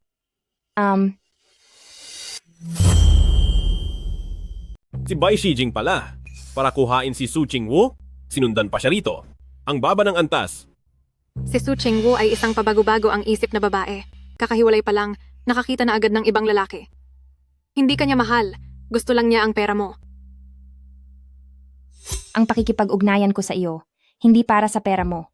Nakalimutan mo na ba noong kinasal tayo, 2,000 pa lang ang sweldo mo at isa kang trainee na nagbabayad para makapagtrabaho. Hindi mo siya kilala. Hindi siya babaeng uhaw sa pera. Noong wala akong kahit ano. Siya ang kasama kong nagsimula sa wala. Noong wala kang kahit ano, paano mo malalaman na siya ay isang materialistic? At saka, mayaman ka na ngayon, pero siya ay walang pinipili gustong akitin si General Manager Bai. Paano mo malalaman na masama ang kanyang pag-uugali at siya ay isang materialistic na babae? Peiyu, ikaw ang mahal ko? Ikaw na hindi nakikipag-away at matayog. Hindi tulad ngayon, makitid ang utak, puno ng selos. Arin, hindi ako. Hindi ako tanga, nahayaan mo lang akong lokohin. May sarili akong pagpapasya. At sa susunod, ayoko nang marinig mula sa bibig mo anumang paninira sa kanya. Ako ang may kasalanan sa kanya na wala ko ang anak namin. Hindi ako isang mabuting ama. Fulin, ngayon naaawa ka kay Su Qingwo? Naaawa ka sa anak mo sa kanya? Eh sino ang maaawa sa anak natin? Huwag mong kalimutan. Dati, ikaw ang nagmamakaawa sa akin na manganak ng anak mo. Ngayon, para kanino mo ipinapakita ang ganyang pag-arte? Napakasama mo talaga. Kung hindi lang para sa pamilyang ito, matagal ko nang pinalaglag ang batang ito.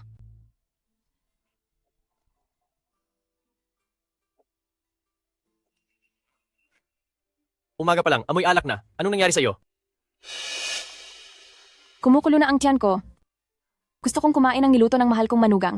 Ma, may tinapay sa ref. Kumain ka muna. Mahal kong manugang, hindi na kita kayang lutuan. Bakit? Dahil diborsyado na kami. At hindi na rin siya babalik. Ano, hindi na babalik? Hindi na babalik? Tumigil ka na sa pag-iyak. Ang ingay. Si Su Chingwu rin. Talaga, siya pala ang Luofu Yixian. Pero hindi sinabi agad. Nakita ko ang daming kaibigan kong may malalang sakit ang hindi na makahabol ngayon.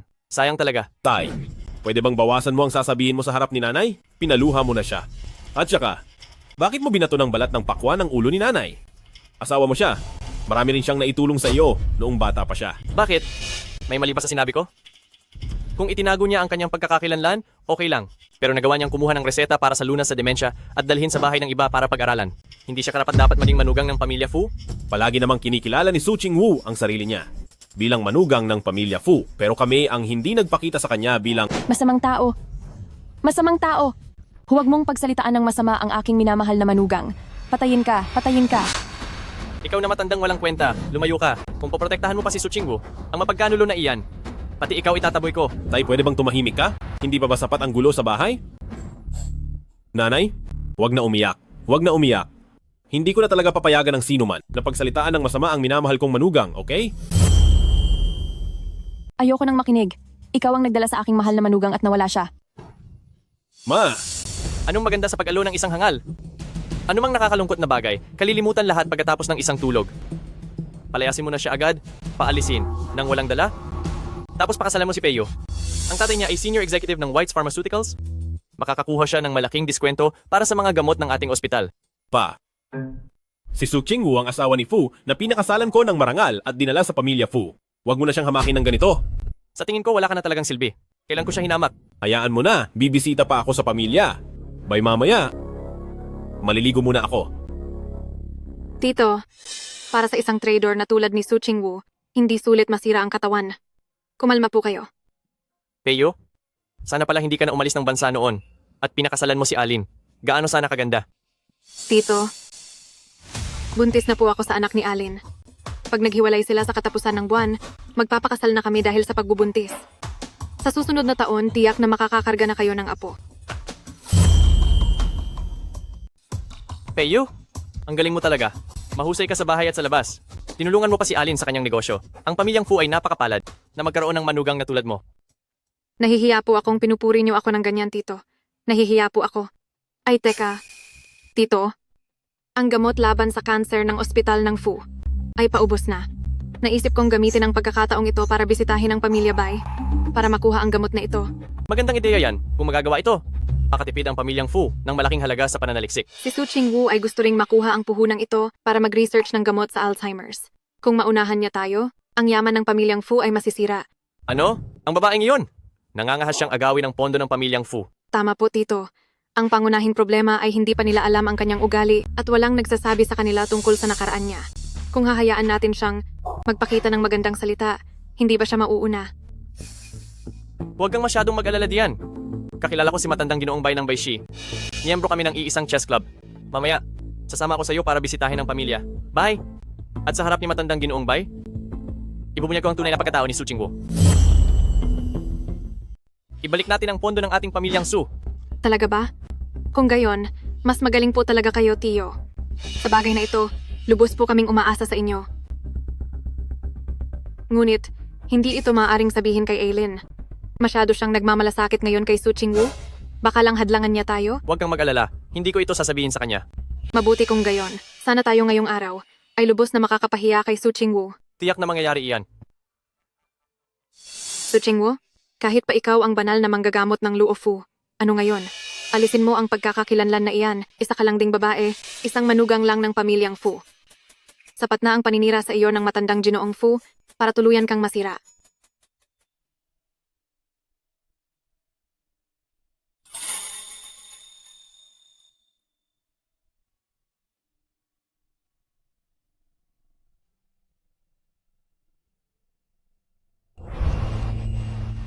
Ako, hindi ko sinasadya ang pagdampi. Hindi ko intensyon na samantalahin ka. Pero gusto kong samantalahin ka. Napakasarap ng ganyang paghipo mo sa akin.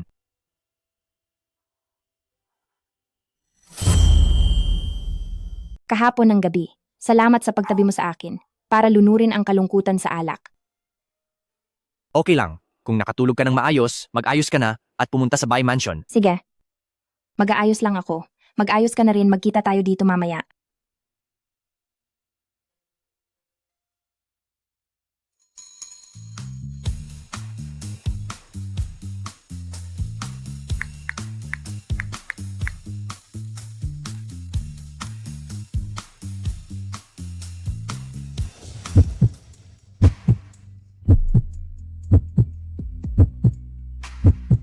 Bakit mo ako tinititigan ng ganyan? May pinagkaiba ba? Wala. Ang ganda mo. Salamat. Binibining Sue. Gusto mo bang kumuha ng divorce certificate? Talaga bang kaya mong gawin iyan? Kung totoo nga, gustong-gusto ko. Wala naman akong ganitong kakayahan. Ngunit, kaya ni Ministro Lu. Nakipag-usap na ako sa kanya. Sabi niya, hanggat gusto mo, kahit anong oras ay pwede. Talaga ba? Talagang salamat kay Ministro Lu. Kung pupwede ngayong araw, pagkatapos kong mabisita si matandang Ginang Bay, gusto ko sanang makuha na agad ngayong gabi ang sertipiko ng diborsyo. Sige, gusto mo bang maghapunan muna sa bahay ko? Sasamahan kitang kunin ang sertipiko ng diborsyo ngayong hapon. Salamat Presidente Bay. Walang anuman, masaya rin ako para sa'yo. Kung maging matagumpay ang proposal ngayong araw, kapag nakuha na niya ang sertipiko ng diborsyo, sakto namang kukuha kami ng sertipiko ng kasal.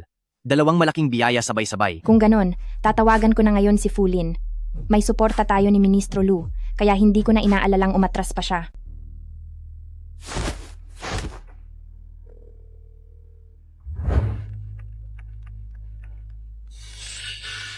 Si Chingwu ba ito? Sigurado akong pinatawad na niya ako. Chingwu, pinatawad mo na ako, tama ba? Pinaaalala ko lang sa'yo na maaari na nating kunin ang sertipiko ng diborsyo ngayong araw. Ngayong hapon, 3:00, magkita tayo sa harap ng tanggapan ng mga mamamayan. Kung hindi ka magpunta, hindi ka patatawarin ni Ministro Lu. Si Ministro Lu? Sinusulit mo pa talaga ang utang na loob ni Ministro Lu sa'yo para puwersahin tayong mas mapabilis ang diborsyo? Oo, bakit? May problema. Su Chingwu, hanggang kailan ka pa mag-iingay? Napakarami ko nang isinuko. Huwag mo namang abusuhin ang kabaitan ko. Fulin, hindi mo pa rin ba naiintindihan? Tapos na tayo. Matatanda na tayo. Hindi ba magandang bigyan natin ang isa't isa ng dignidad? Kung hindi, kung aabot pa talaga sa punto ni Ministro Lu, ikaw lang ang masasaktan. Binabantaan mo ba ako? Ikaw ang nagbabanta sa akin. Wala bang kahit kaunting bagay sa bahay na ito na gugustuhin mong manatili? Su Chingwu? Wala. Ang pamilya Fu ay palaging kulungan lamang na pumipigil sa akin. Masaya ako. Nakatakas na ako. Sige, dahil ganoon ang sinabi mo, 3:00 ng hapon, magkita tayo sa Civil Affairs Bureau? Sige, magkita tayo. Su Chingwu, hindi ko hahayaang umalis ka sa akin ng mabilis. Isusuko mo ba ako? Hindi ako naniniwala na isusuko mo ang nanay ko. Alin, anong ibig mong sabihin? Hindi mo kailangang malaman. Ma, sa hapon, makakapigil ka ba kay Su Chingwu? Nakasalalay lahat sa iyo. Si Fulin ay pumayag ng napakabilis. Talagang lumampas ito sa aking inaasahan. Baka may masamang balak siya. Huwag kang mag-alala, sasama ako sa iyo noon. Hindi niya kayang gumawa ng gulo. Oho. Sige, pumunta muna tayo sa bahay mo. Oho.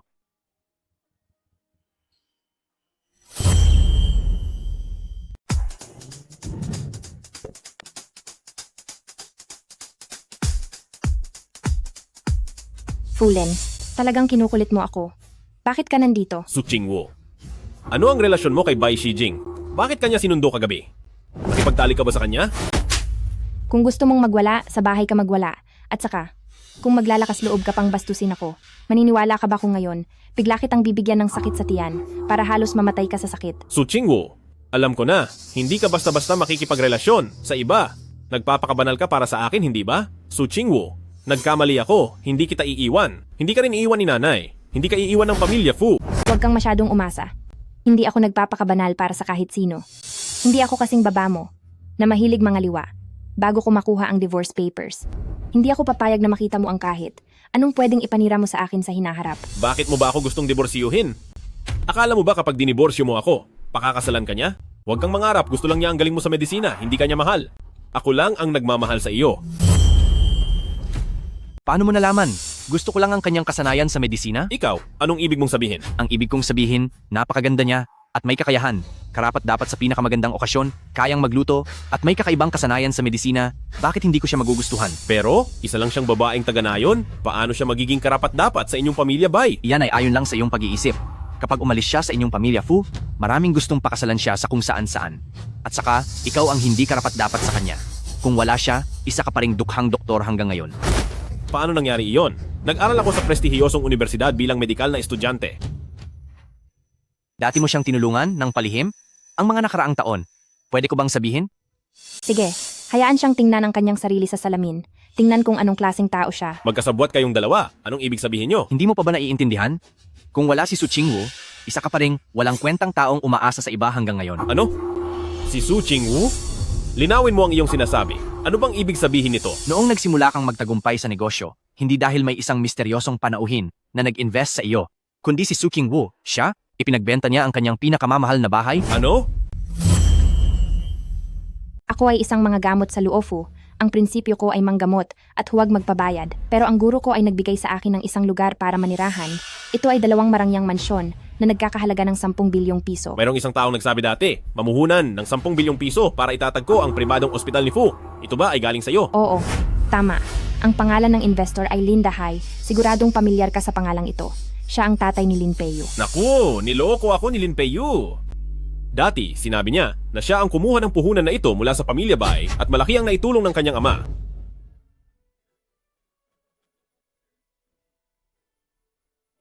Peiyu, maraming salamat sa iyo. Mula ngayon, mayroon na rin akong sariling ospital. Hindi ko na kailangang tignan ng iba bilang isang kawawang trainee. Dahil iyan sa labis na paghanga ng aking ama sa iyong talento, kaya kanya tinulungan. Siyempre, kailangan mo akong alagaan ng mabuti para suklian ang kabaitan ng aking ama sa pagsuporta sa iyo. Natural lang iyan. Basta gusto mo, ako ang direktor, ikaw ang asawa ng direktor. Iyan ay sapat na. Hindi pwede, tatawagan ko siya para tanungin. Huwag kang magkunwari sa harap ko. Kahit na alam mo talaga ang totoo, o nagkukunwari ka lang, wala akong pakialam. Kung may natitira ka pang konsensya, ngayong 3:00 ng hapon, pumunta ka sa Civil Affairs Bureau at makipagdiborsyo ka sa akin.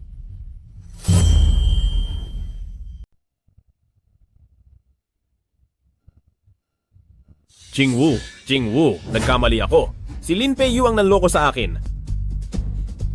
Lin Peiyu, naglakas loob kang linlangin ang aking pasasalamat sa iyo. Hindi ko hahayaang mangyari ang gusto mo. Ang asawa ng aking pamilya, Fu.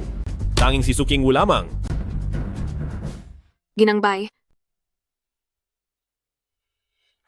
Ang ayos na ganito. May masaya bang okasyon sa bahay? Ang anak ko na bihirang umibig. Ngayon ay magpo-propose at magtatapat ng pag-ibig sa kanyang magiging manugang. Si CEO Bai? May nagugustuhan na siya? Anong pamilya kaya ang dalaga? Hindi niya naman sinabi. Pero sabi niya, ito ang kanyang tagapagligtas. Ang babaeng matagal na niyang lihim na minamahal sa loob ng 10 taon. Iniisip ko, ang taong iyon, siguro ay anak din ng isang kilalang pamilya. Ma, may kaunti akong alam dito. Ang taong iyon ay isang henyong manggagamot at napakaganda niya. Talaga? Napakabuti. Kung mayroon tayong manugang na henyong manggagamot, hindi na tayo mag-aalala sa sakit ng buong pamilya. Manugang na henyong manggagamot? Hindi kaya si Su Qingwu? Paano mangyayari yon? Si Su Qingwu ay isang pinaglumaan lamang ni Fulin. Siya ba ang karapat-dapat magpakasal sa pamilya Bai? Binibining Bai? Sino po ang sinasabi ninyong henyong doktor na nag-aral sa ibang bansa at may doktorado sa medisina? Isa siyang tradisyonal na doktor at siya ang tanyag na Luo Fu Yi Xian. Ano? Si Su Qingwu pala? Binibining Lin? Binibining Lin? Bakit ka ganyan? Wala. Oh, nakalimutan ko bigla ang regalo ng aking ama para kay Tia Bai. Ginangbay, alam kong may congenital intestinal agenesis kayo at madalas kayong magkaroon ng sakit sa tiyan. Ang 1000 taong gulang na ginseng na ito ay espesyal na binili ng aking ama. Kung iinumin ninyo ito na may kasamang tubig, mababawasan ang sakit ninyo. Pinahahalagahan ni Binibining Lin. Narinig kong may pasyente dito sa lungsod na may congenital intestinal agenesis tulad ko. Nang kumain siya ng lugaw na ginawa ni Luo Fu Yi Xian, hindi na siya nasaktan. Hindi ko alam kung totoo ito o hindi. Bakit si Su Qingwu na naman? Hindi ko siya hahayaang maging manugang ng pamilya Bai. Kung hindi ang pagpatay ko sa kanyang anak, sigurado akong gagantihan niya ako. Walang ganyan, tita. Yang sinasabi ninyong si Lo Fu, ang banal na doktor, may naririnig ako tungkol sa kanya. Isa lang siyang mayayabang na tao.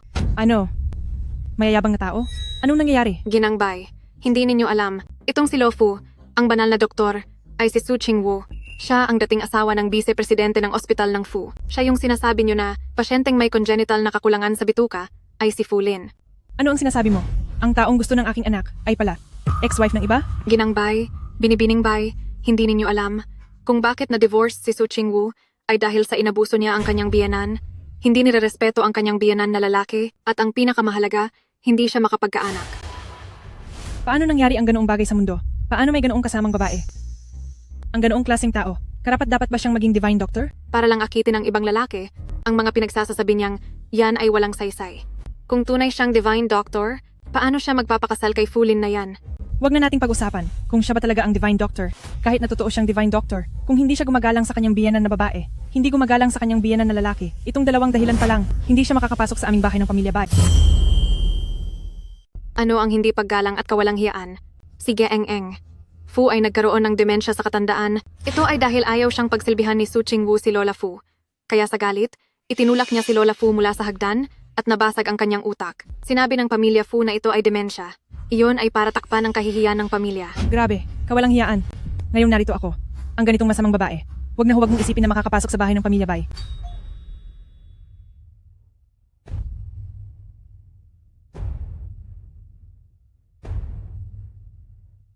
Mama, ang Divine Dr. Luofu, inimbita ko. Ginyang. Bye. Ako si Su Qingwu. Nabalitaan kong mayroon kang congenital gastrointestinal disease. Narito ako para ipagluto ka ng nakapagpapagaling na pagkain. Hindi na kailangan ng nakapagpapagaling na pagkain. Anong uri ng tao ang hindi namin kayang imbitahin kung may nagplano ng masama? Para ako ay magdusa ng husto, ang libreng tanghalian na ito ay masyadong mahal. Mama. Patawad? Sumasama ang pakiramdam ng tiyan ni Mama. Hindi siya maganda ang pakiramdam. Humihingi ako ng tawad para sa kanya. Ayos lang. Sa unang pagkikita pa lamang, si Gen-Eng. Bai ay ayaw na sa akin. Siguradong may nagsabi sa kanya ng masasamang bagay. Ang nauna sa amin ay isa lamang. Si Lin Peiyu iyan. Napadaan lang ako para magdala ng ginseng kay Madam Bai. Bakit ganyan kayo makatingin sa akin? Isa pa, ang daming manloloko sa tradisyonal na medisina. Hindi naniniwala si Madam Bai sa tradisyonal na medisina. May masama ba roon? Shijing, dati sinabi mong magpo-propose ka ngayon sa babaeng matagal mo nang gusto. Kung ganyang klaseng babae, hindi na kailangan. Ma, ano ba yung sinasabi mo? Dito si Qingwu para magluto ng nakapagpapagaling na pagkain para sa iyo. Masakit ang tiyan mo. Pilit ka lang umiinom ng pain reliever, hindi nito nalulutas ang ugat ng problema. Ang tradisyonal na medisina lang ang makapagpapagaling yan. Ang babaeng tulad nito nasasaktan pa ang sarili niyang biyanan. Paano ko kakainin ang luto niya? Dali alisin mo siya dito. Sa bawat segundong nakikita ko siya, nandidiri ako. Ma, saan mo naman narinig ang chismis na iyan? Palaging marespeto at mapagmahal si Qingwu kay Madam Fu. Kailan niya sinaktan si Madam Fu? Kumalat na itong balita. Pinagtatakpan mo pa siya. Nabighani ka ba niya? Tandaan mo, ang manugang ko sa pamilya Bai. Pwedeng sinuman, pero hinding-hindi ang babaeng tulad niya. Ma, hindi po ganyan. Pakinggan niyo po ang paliwanag ko. Madam Bai, hindi ko alam kung bakit ganyan ang inyong pagkamuhi sa akin. Dahil binigyan ako ng pamilya Bai ng malaking pondo para makagawa ng gamot. Kaya ako nandito para gamutin kayo. Ito ang gamot na binago ko. Sadyang binuo para sa mga taong may congenital gastrointestinal diseases. Isa lang ang inumin mo at hindi ka nasasaktan sa susunod na atake mo. Mama,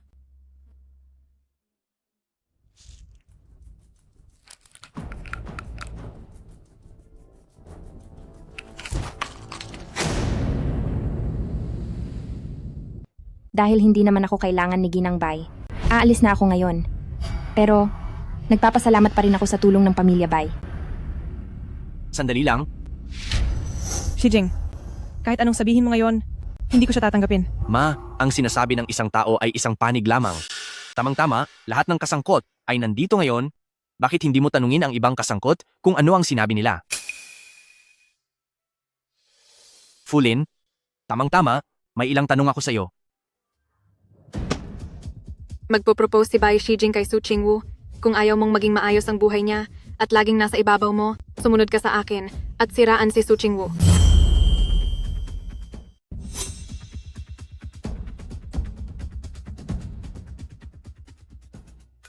Binibining Bai. Ginoong Bai. Ano ang gusto ninyong itanong? Fulin, ang iyong negosyo ngayon, hindi ba si Su Qingwu ang nagpondo noon? Hindi. Ayaw mong magsabi ng totoo, ano? Sige, kung gayon, pababangkrutin ko ang Fu's Hospital. Iniisip mo ba na ang nangyari noon, wala akong ebidensya? Huwag mo akong piliting ipukpok sa mukha mo ang ebidensya. Opo. Dahil inamin mo na si Su Qingwu ang nagpondo sa iyo, ibig sabihin, hindi masamang tao si Su Qingwu. Sadyang nagbulag-bulagan lang siya, nakita ka. isang manggagansyo na nagtaksil sa kasal, nakipagsabuatan sa kabit, at nagpalaglag ng bata. Kabit? Sino ang kabit? Binibining Bay. Hindi po ganoon. Lin Peiyu, simula ngayon, formal nang itinitiwalag ang iyong ama sa Bai Corporation. Ikaw at ang iyong ama, hindi na makakapaghanap buhay sa industriyang ito. Ginoong Bay. Bakit? Bakit po? Dahil lang, ang investment na ibinigay ni Su Qingwu kay Fulin noon ay niloko mo at sinabing kayo ng tatay mo ang kumuha. At habang hindi pa sila naghihiwalay, kayo ay nagkaanak bago ikasal. Inakala ng lahat sa labas na kayong dalawa ang mag-asawa, habang si Su Qingwu ay nag-aalaga ng biyenan sa bahay at kinamumuhian ni Fulin at ng kanyang ama. Ginoong Bay, problema namin ito. Hindi mo na kailangan ipangalandakan dito. Hindi lang dito ko ipangangalandakan. Sa susunod, sino man ang mang-insulto kay Su Qingwu ulit, ipangangalandakan ko ito kung saan-saan para malaman ng lahat kung anong klase kayong mga manloloko, lalaking manloloko at babaeng manloloko. Nakuha nyo na ang lahat ng benepisyo, pero sa huli ay sinisiraan nyo si Su Qingwu na hindi gumagalang sa biyenan, mas masahol pa kayo sa hayop. Kung ganoon, nagkamali ako kay Su Qingwu. Ma, tanungin mo si Fulin, sa loob ng maraming taon, noong may sakit siya, hindi ba siya nakain ng lugaw na gawa ni Su Qingwu kaya siya gumaling? Si Su Qingwu, siya ba si Luo Fu Yixian na nagligtas kay Kalihim Lu? Fulin anak, totoo ba ang sinasabi ng anak ko? Opo. Hay naku, ikaw, Lin Peiyu. Naglakas loob kang lokohin ako. Hindi ba si Su Qingwu ang nagligtas kay Lu Buzhang? Mahirap pa ring sabihin. Gusto rin sana naming iligtas siya noon. Sige. Kung gayon, tatawagan ko ngayon si Lu Bushang kung personal na aaminin ni Lu Buzhang na si Su Qingwu ang nagligtas sa kanya, ipagagawa ko kayong pulubi buong pamilya. Baizong, alam ko na ang mali ko. Ako po ang nagsinungaling. Ma, nakita at narinig mo ba? Sinasamantala nila ang kabaitan ni Su Qingwu. Patawad, Luo Fu Yixian. Nakinig ako sa paninira. Taos-puso akong humihingi ng paumanhin sa aking ginawa kanina. Bye, Furen. Ayos lang po. Sisihin na lamang ang dalawang iyan na nagkakasundo sa kasamaan. Walang kahihiyan. Su Qingwu, ikaw ay isang babaeng pangalawang beses ikinasal. Huwag mong isipin na magkakaroon ng lalaki na magkakagusto sa iyo. Huwag ka nang mangarap na makapasok sa isang mayamang pamilya. Fulin, akala ko dati, isa ka lang lalaking madaling magpalit-palit, ngunit ngayon ko lang nakita na napakasama pala ng iyong ugali. Nandidiri ako na minahal kita noon. Su Qingwu, ginagawa ko to dahil mahal kita. Hindi mo ba nakikita? Umuwi ka na kasama ko. Ayusin ko ng maayos si Lin Peiyu. Alam ko na ang pagkakamali ko. Huwag ka nang magsalita pa. Ngayon agad, pumunta na tayo sa tanggapan ng civil registry. Ngayon din makipag-divorce ka sa akin. Kung ayaw mong pumunta, tatawagan ko mismo si Ministro Lu at papipilitin kanyang makipag-divorce sa akin. Hindi!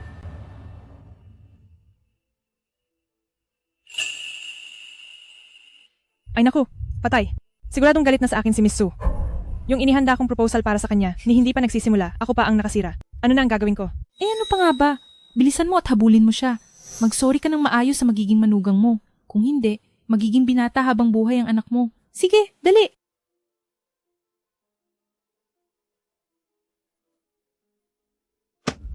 Arin, ikaw na lang ang meron ako ngayon. Huwag mo akong iiwan. Lin Peiyu, ang lahat ng kasinungalingang sinabi mo sa akin noon, alam ko na lahat. Pinandidirihan na kita. Tandaan mo, kahit maghiwalay pa kami ni Su Qingwu, hindi pa rin kita matatanggap. Su Qingwu, hindi ko hahayaang lumayo ka sa akin. Sa natitirang mga taon ko, babayaran ko lahat ng pagkakamaling nagawa ko sa'yo. Hintayin mo ako.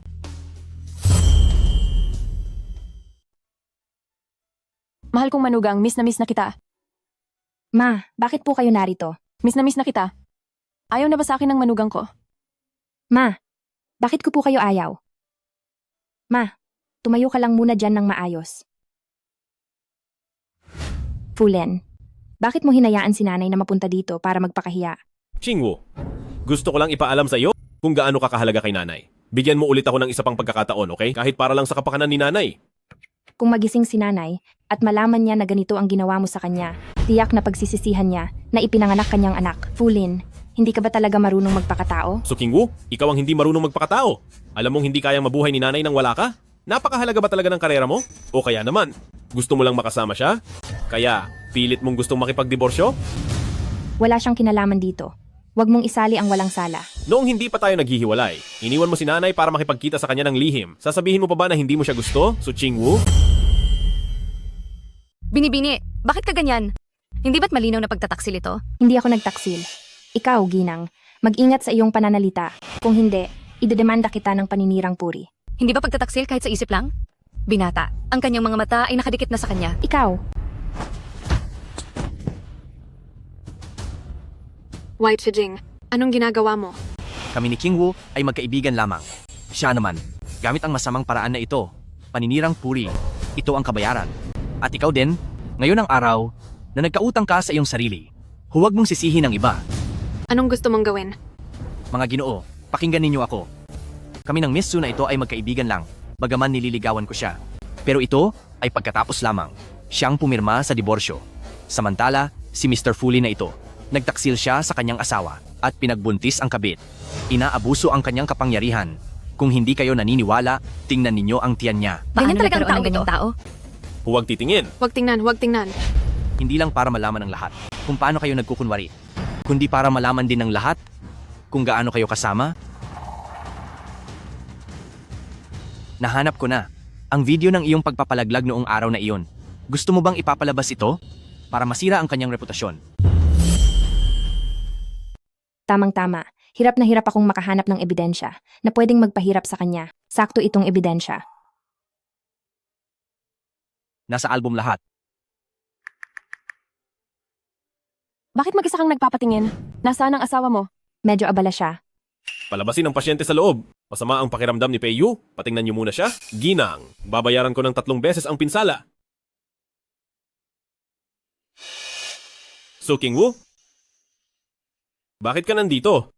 Hindi mo pala ako pinapunta? Dahil ba may iba kang asawa ng direktor at anak dito sa ospital? Abat naglakas loob kang saktan ako. King Wu. Ang anak ko. Fulin, maghiwalay na tayo.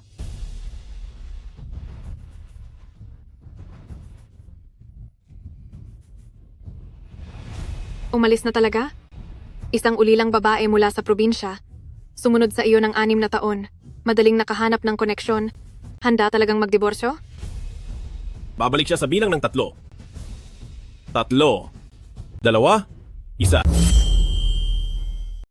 Diyos ko, at pinalaglag pa ang asawa, at inalagaan pa ang kabit. Sira ulo talaga. Ikaw na lalaki na hindi na gusto ng aso. May gana ka pang makipagbalikan? Bakit hindi ka na lang mamatay, ha? King Wu, ang tagal na nun. Bakit hindi mo pa rin iniiwan? Nag-aalala lang ako sa katawan mo na baka hindi kayanin, mahirap magbuntis. Kaya ako natatakot na. Natatakot na mahirapan ako, kaya naghanap ka ng ibang magbubuntis para sa akin. Kung gayon, ang epekto ng pagkalaglag ko ay nararapat lang. Fulin, ang baboy mo. Ang sinabi mo ngayon, mas nakakadiri ka pa kaysa sa uod. King Wu, nagkamali ako. Kung mapapatawad mo ako, pabubuntisin kitang muli sa anak natin. Okay? Arin, ano ang sinasabi mo? Hindi ba sabi mo, ako lang ang karapat-dapat magdala ng anak mo? Kaya ang ibig mong sabihin ay magiging ina-inahan ako sa anak niya? Hindi. Basta gusto mo, pwede mong alagaan ang anak niya o kaya siya na lang ang mag-alaga. Sinabi na niya dati. Hindi niya habol ang pakakasalan ako. Gusto lang niya magkaroon ng anak, kaya niya ako nilapitan para dito. So Chingwu, nananaginip ka. Hinding-hindi ko papayagan na tawaging nanay ang anak ko sa iyo. So Chingwu, panaginip mo yan. Hinding-hindi ko papayagan na tawagin ka ng anak ko na nanay. Huwag kang mag-alala, wala akong panahong alagaan ng anak mo. Bukod pa rito, hindi ko rin papayagan ng anak ko na makipagkumpetensya para sa mana ng anak sa labas ng iba. Kung gayon, gagawa ako ng testamento at sa huli, lahat ng mana ay sa iyo, Lin Peiyu at ang kanyang anak. Huwag na silang umasa na makakuha, kahit 1 sentimo. Fulin. Ang babaeng iyan talaga ay sumpa. Dahilan kung bakit nasasaktan ngayon si Arin ako at ang bata. Papatayin kita.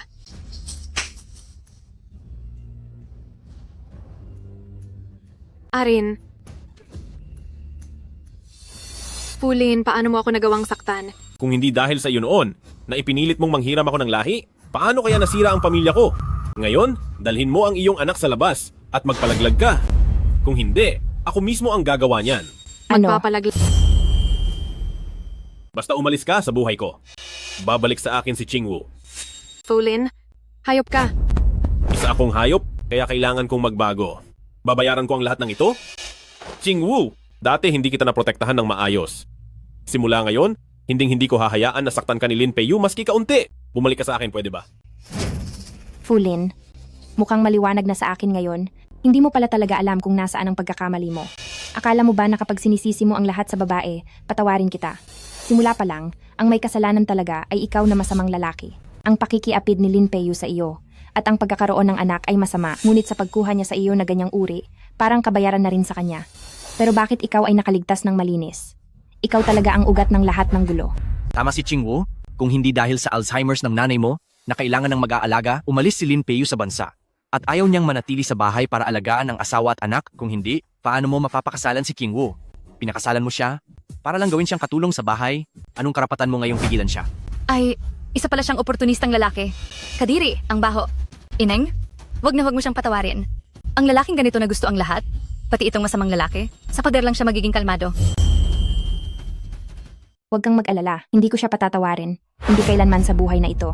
Bukod pa rito, tatanggalin ko ang lahat ng mahuhusay na doktor sa kanyang ospital. Simula ngayon, sa syudad na ito, wala nang pwesto ang Fus Hospital. Ano? Tatanggalin ang lahat ng doktor ng Fus? Bakit? Dahil ako ang Divine Dr. Luofu. Dahil sila ang lahat ng pinadala ko para tulungan si Fulin na magsimula ng kanyang negosyo. Ano? Ang ibig mong sabihin, dati hindi makahanap ng magagaling na doktor ang ospital, tapos biglang dumagsa ang mga doktor, ikaw ang tumulong? Tama. Imposible. Talagang imposibleng mangyari yan. Kahit pa may malaking reputasyon ka sa tradisyonal na medisina, mga top-level Western doctors sila. Kung gayon, patutunayan ko sa iyo.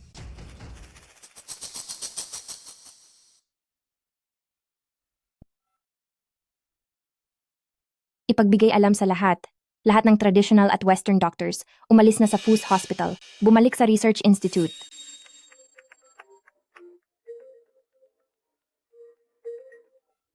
Manager, lahat ng doktor nag-resign na. Lahat sila ay ipinadala ng Divine Dr. Luofu. Ano? Nagkolektibong umalis ang mga doktor sa ospital? Sila ay ipinadala ng Divine Dr. Luofu? Ating Qingwu? Hindi ko alam noon. Ikaw pala ang tumulong. Akala ko si Lin Peiyu, nakabalik mula sa pag-aaral sa ibang bansa. Iyon ang dahilan kung bakit sila naakit. Kaya ako? Tama na. Huwag ka nang maghanap ng dahilan. Ngayong araw ay narito ako para tapusin na ang lahat sa pagitan natin. Magpadiborsyo na tayo kaagad.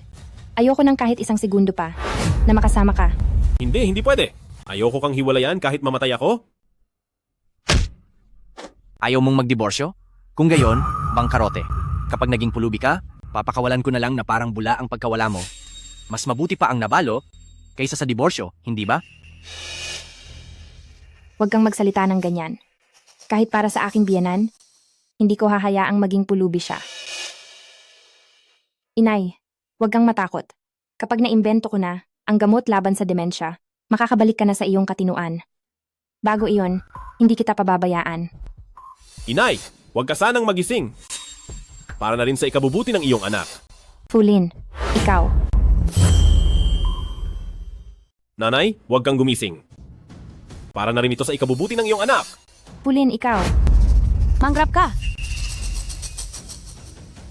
Kahit hindi muna matagumpay sa pagde-develop si Qingwu, ayos lang. Kung ayaw niyang iwan ang matandang ginang, sama-sama silang ikakasal at sasama sa aming pamilya bay. Lola, itay, inay, ate, Ginang bay, ginoong bay, binibining bay. Bakit po kayo nandito? Dumating kami para suportahan ka? Sira ulo, halos isa na kaming pamilya. Kung hindi ka namin poprotektahan, sino ang poprotekta sa iyo? Ano? Ay naku, pagdating sa pag-ibig, kayo ang pinakamababagal. Kanina pagpasok mo, hindi mo ba napansin na halos wedding venue na ang aming bahay? Ang setup? Kung hindi lang sana itong mga few family na ito, ay nanggulo. Kanina pa sana nag-propose si Xi Jing sa'yo. Pero plano niya, pagkatapos mong mag-divorce, doon mismo sa civil registry kanya yayayain. Sa ganoong kaimportanteng okasyon, paano naman kami hindi makaka-attend? Hindi ko akalaing matigas pa rin ang ulo ng mga Fu family. Huwag kang mag-alala, mag-divorce ka lang.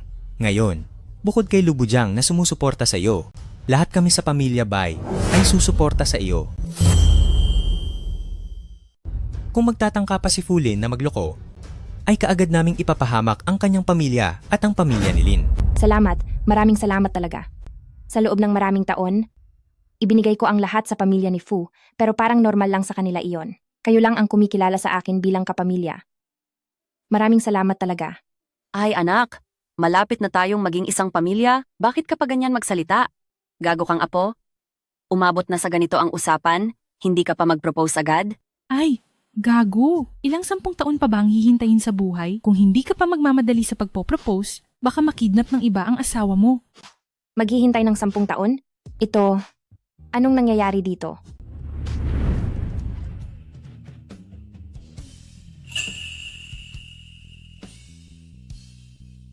Chingwo, 10 taon na ang nakakaraan. Iniligtas mo ako mula sa kamandag ng ahas.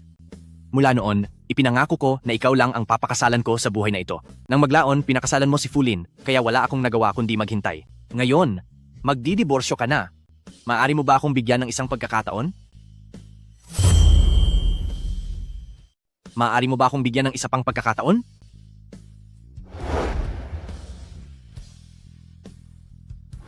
Ikaw pala. Ako nga. Ako palagi. Maaari ko bang ipagpalit ang 10 taon kong paglilihim ng pag-ibig sa iyo para sa pagkakataong alagaan ka? Hindi ako pumapayag. Su Chingwu, hindi ba't sinabi mo lang kanina na hindi mo iiwan ang nanay ko? Hanggat hindi pa siya gumagaling.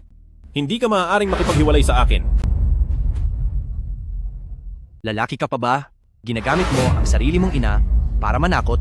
Kung ako ang nanay niya, magigising ako dahil sa galit sa kanya.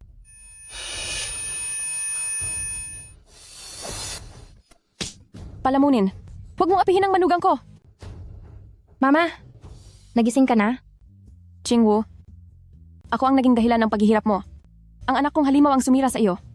Mama, wag po kayong magsalita ng ganyan. Na nagising ka, napakabuti. Ito ay dahil sa galit sa walang galang na anak na ito.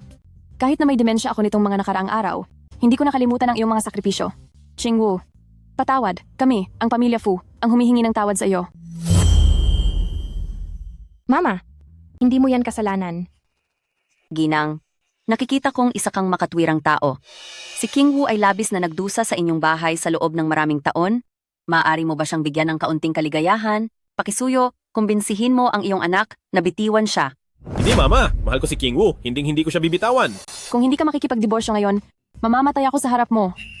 Hindi lang kita ipagkakait kay Chingwu, kundi ipapabalita ko rin na pinatay mo ang nanay mo. Mama. Huwag mo akong tawaging mama. Mula nang mawala mo si Chingwu, wala na akong anak na walang hiya na katulad mo. Narinig mo ba? Walang sumasang-ayon na guluhin mo si Chingwu. Kung matalino ka, magdiborsyo ka na agad.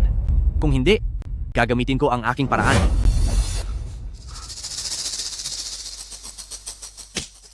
Ikaw at ang iyong ama ay parehong talagang bata pa ako. Naghirap ako para sa kanya sa buong buhay ko. Sa huli, binugbog niya ako hanggang sa magkaroon ako ng demensya. Siya ay araw-araw na nagpapakasaya sa labas. Ni hindi man lang ako inalagaan ng isang araw. Kahit ikaw, ang sarili kong anak. Iniis mo lang pakasalan si Chingwu upang alagaan ako. Ngayon, kasama ko si Chingwu, lalabas kami sa kapaitan ng Fujiya. Makikipagdiborsyo rin ako sa tatay mo. Hiwalayan ko rin ang iyong ama. Ano? Huwag kang magsayang ng laway. Pumunta ka na ngayon at pirmahan. Kung hindi, itatakwil kita. Hindi. Sa wakas, nakita ko na isa kang halimaw na hindi karapat-dapat mahalin. Huwag kang mag-alala. Hindi ko pananatilihin ang batang ito. Hindi ko hahayaang dumaloy sa kanya. Ang iyong makasariling, nakakadiring G. Maghiwalay na tayo. Hindi. Ina? Ayokong makipaghiwalay. Ina. Manahimik ka. Hindi ka karapat-dapat banggitin ang pangalan ng aking mahal na manugang. Sa mga nakaraang taon, kahit nagkaroon ako ng demensya, naaalala ko pa rin ang lahat ng nangyari. Ngayon na ang oras para singilin kita. Mula ngayon, hindi na kita anak. Itatakwil na kita. Mamuhay ka habang buhay kasama ang iyong nakakadiring ama. Mga lalaking tulad ninyo, hindi karapat-dapat magkaroon ng asawa. Ina.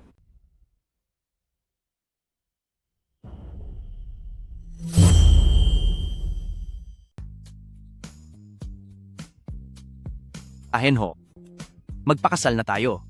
Pangako ko, habang buhay kitang mamahalin, hindi kita pababayaan kailanman. Bagaman nabigo ako sa isang kasal dati, pero ang 10 taon na pag-aalay, karapat-dapat ng isang pagkakataon. Kahit na matanda na, naniniwala ako na maaari pa rin akong magkaroon ng lakas ng loob na makipagdiborsyo tulad ni Ginang Fu. By Shijing, handa akong bigyan ka ng pagkakataon. Ahenho, huwag kang mag-alala. Hindi kita bibiguin. Ang kasalan dapat na gaganapin sa bahay ay biglang naging pagpapakasal sa Civil Affairs Bureau. Ang tamis naman yan. Halika nga at halikan mo siya. Kiss, kiss, kiss, kiss, kiss.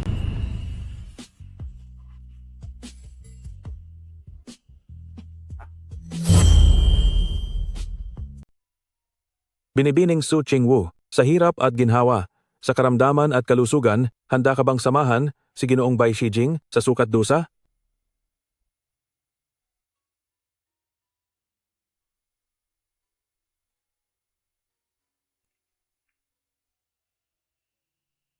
Opo. Kung gayon, Ginoong Bai Shijing, sa hirap at ginhawa, sa karamdaman at kalusugan, handa ka bang samahan si Binibining Su Chingwu sa sukat dusa?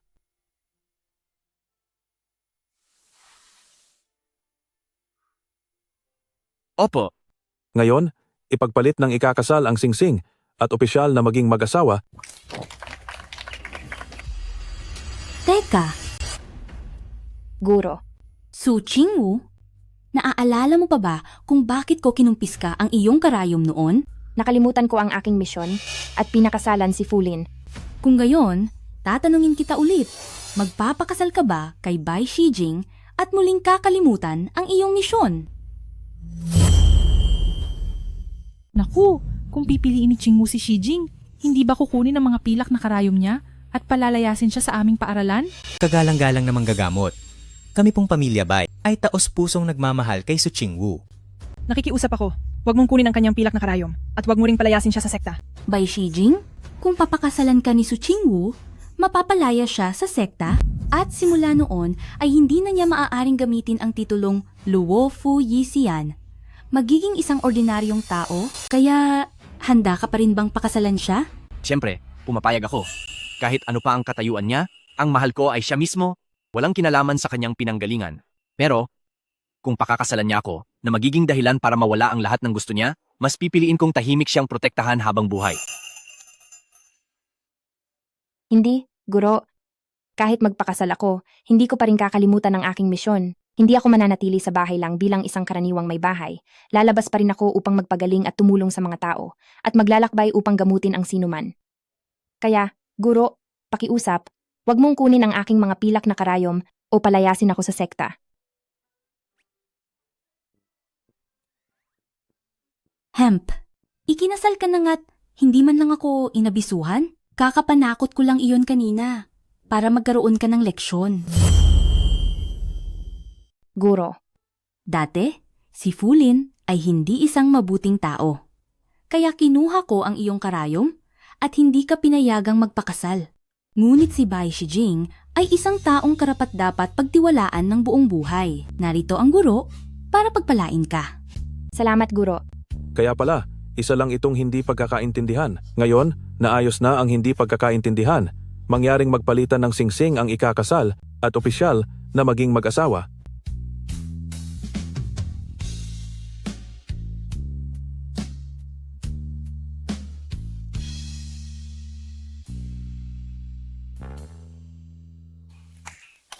Mabuhay!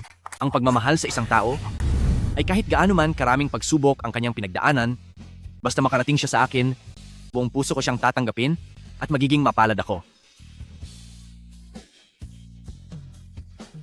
Ang tunay na pag-ibig ay pagsuporta at hindi ang ikulong ang isang nagniningning na tao sa bahay. Naway lahat ng kababaihan ay huwag kailanman talikuran ang kanilang mga kakayahan, huwag talikuran ang kanilang karera, at manatiling isang nagniningning na tao magpakailanman.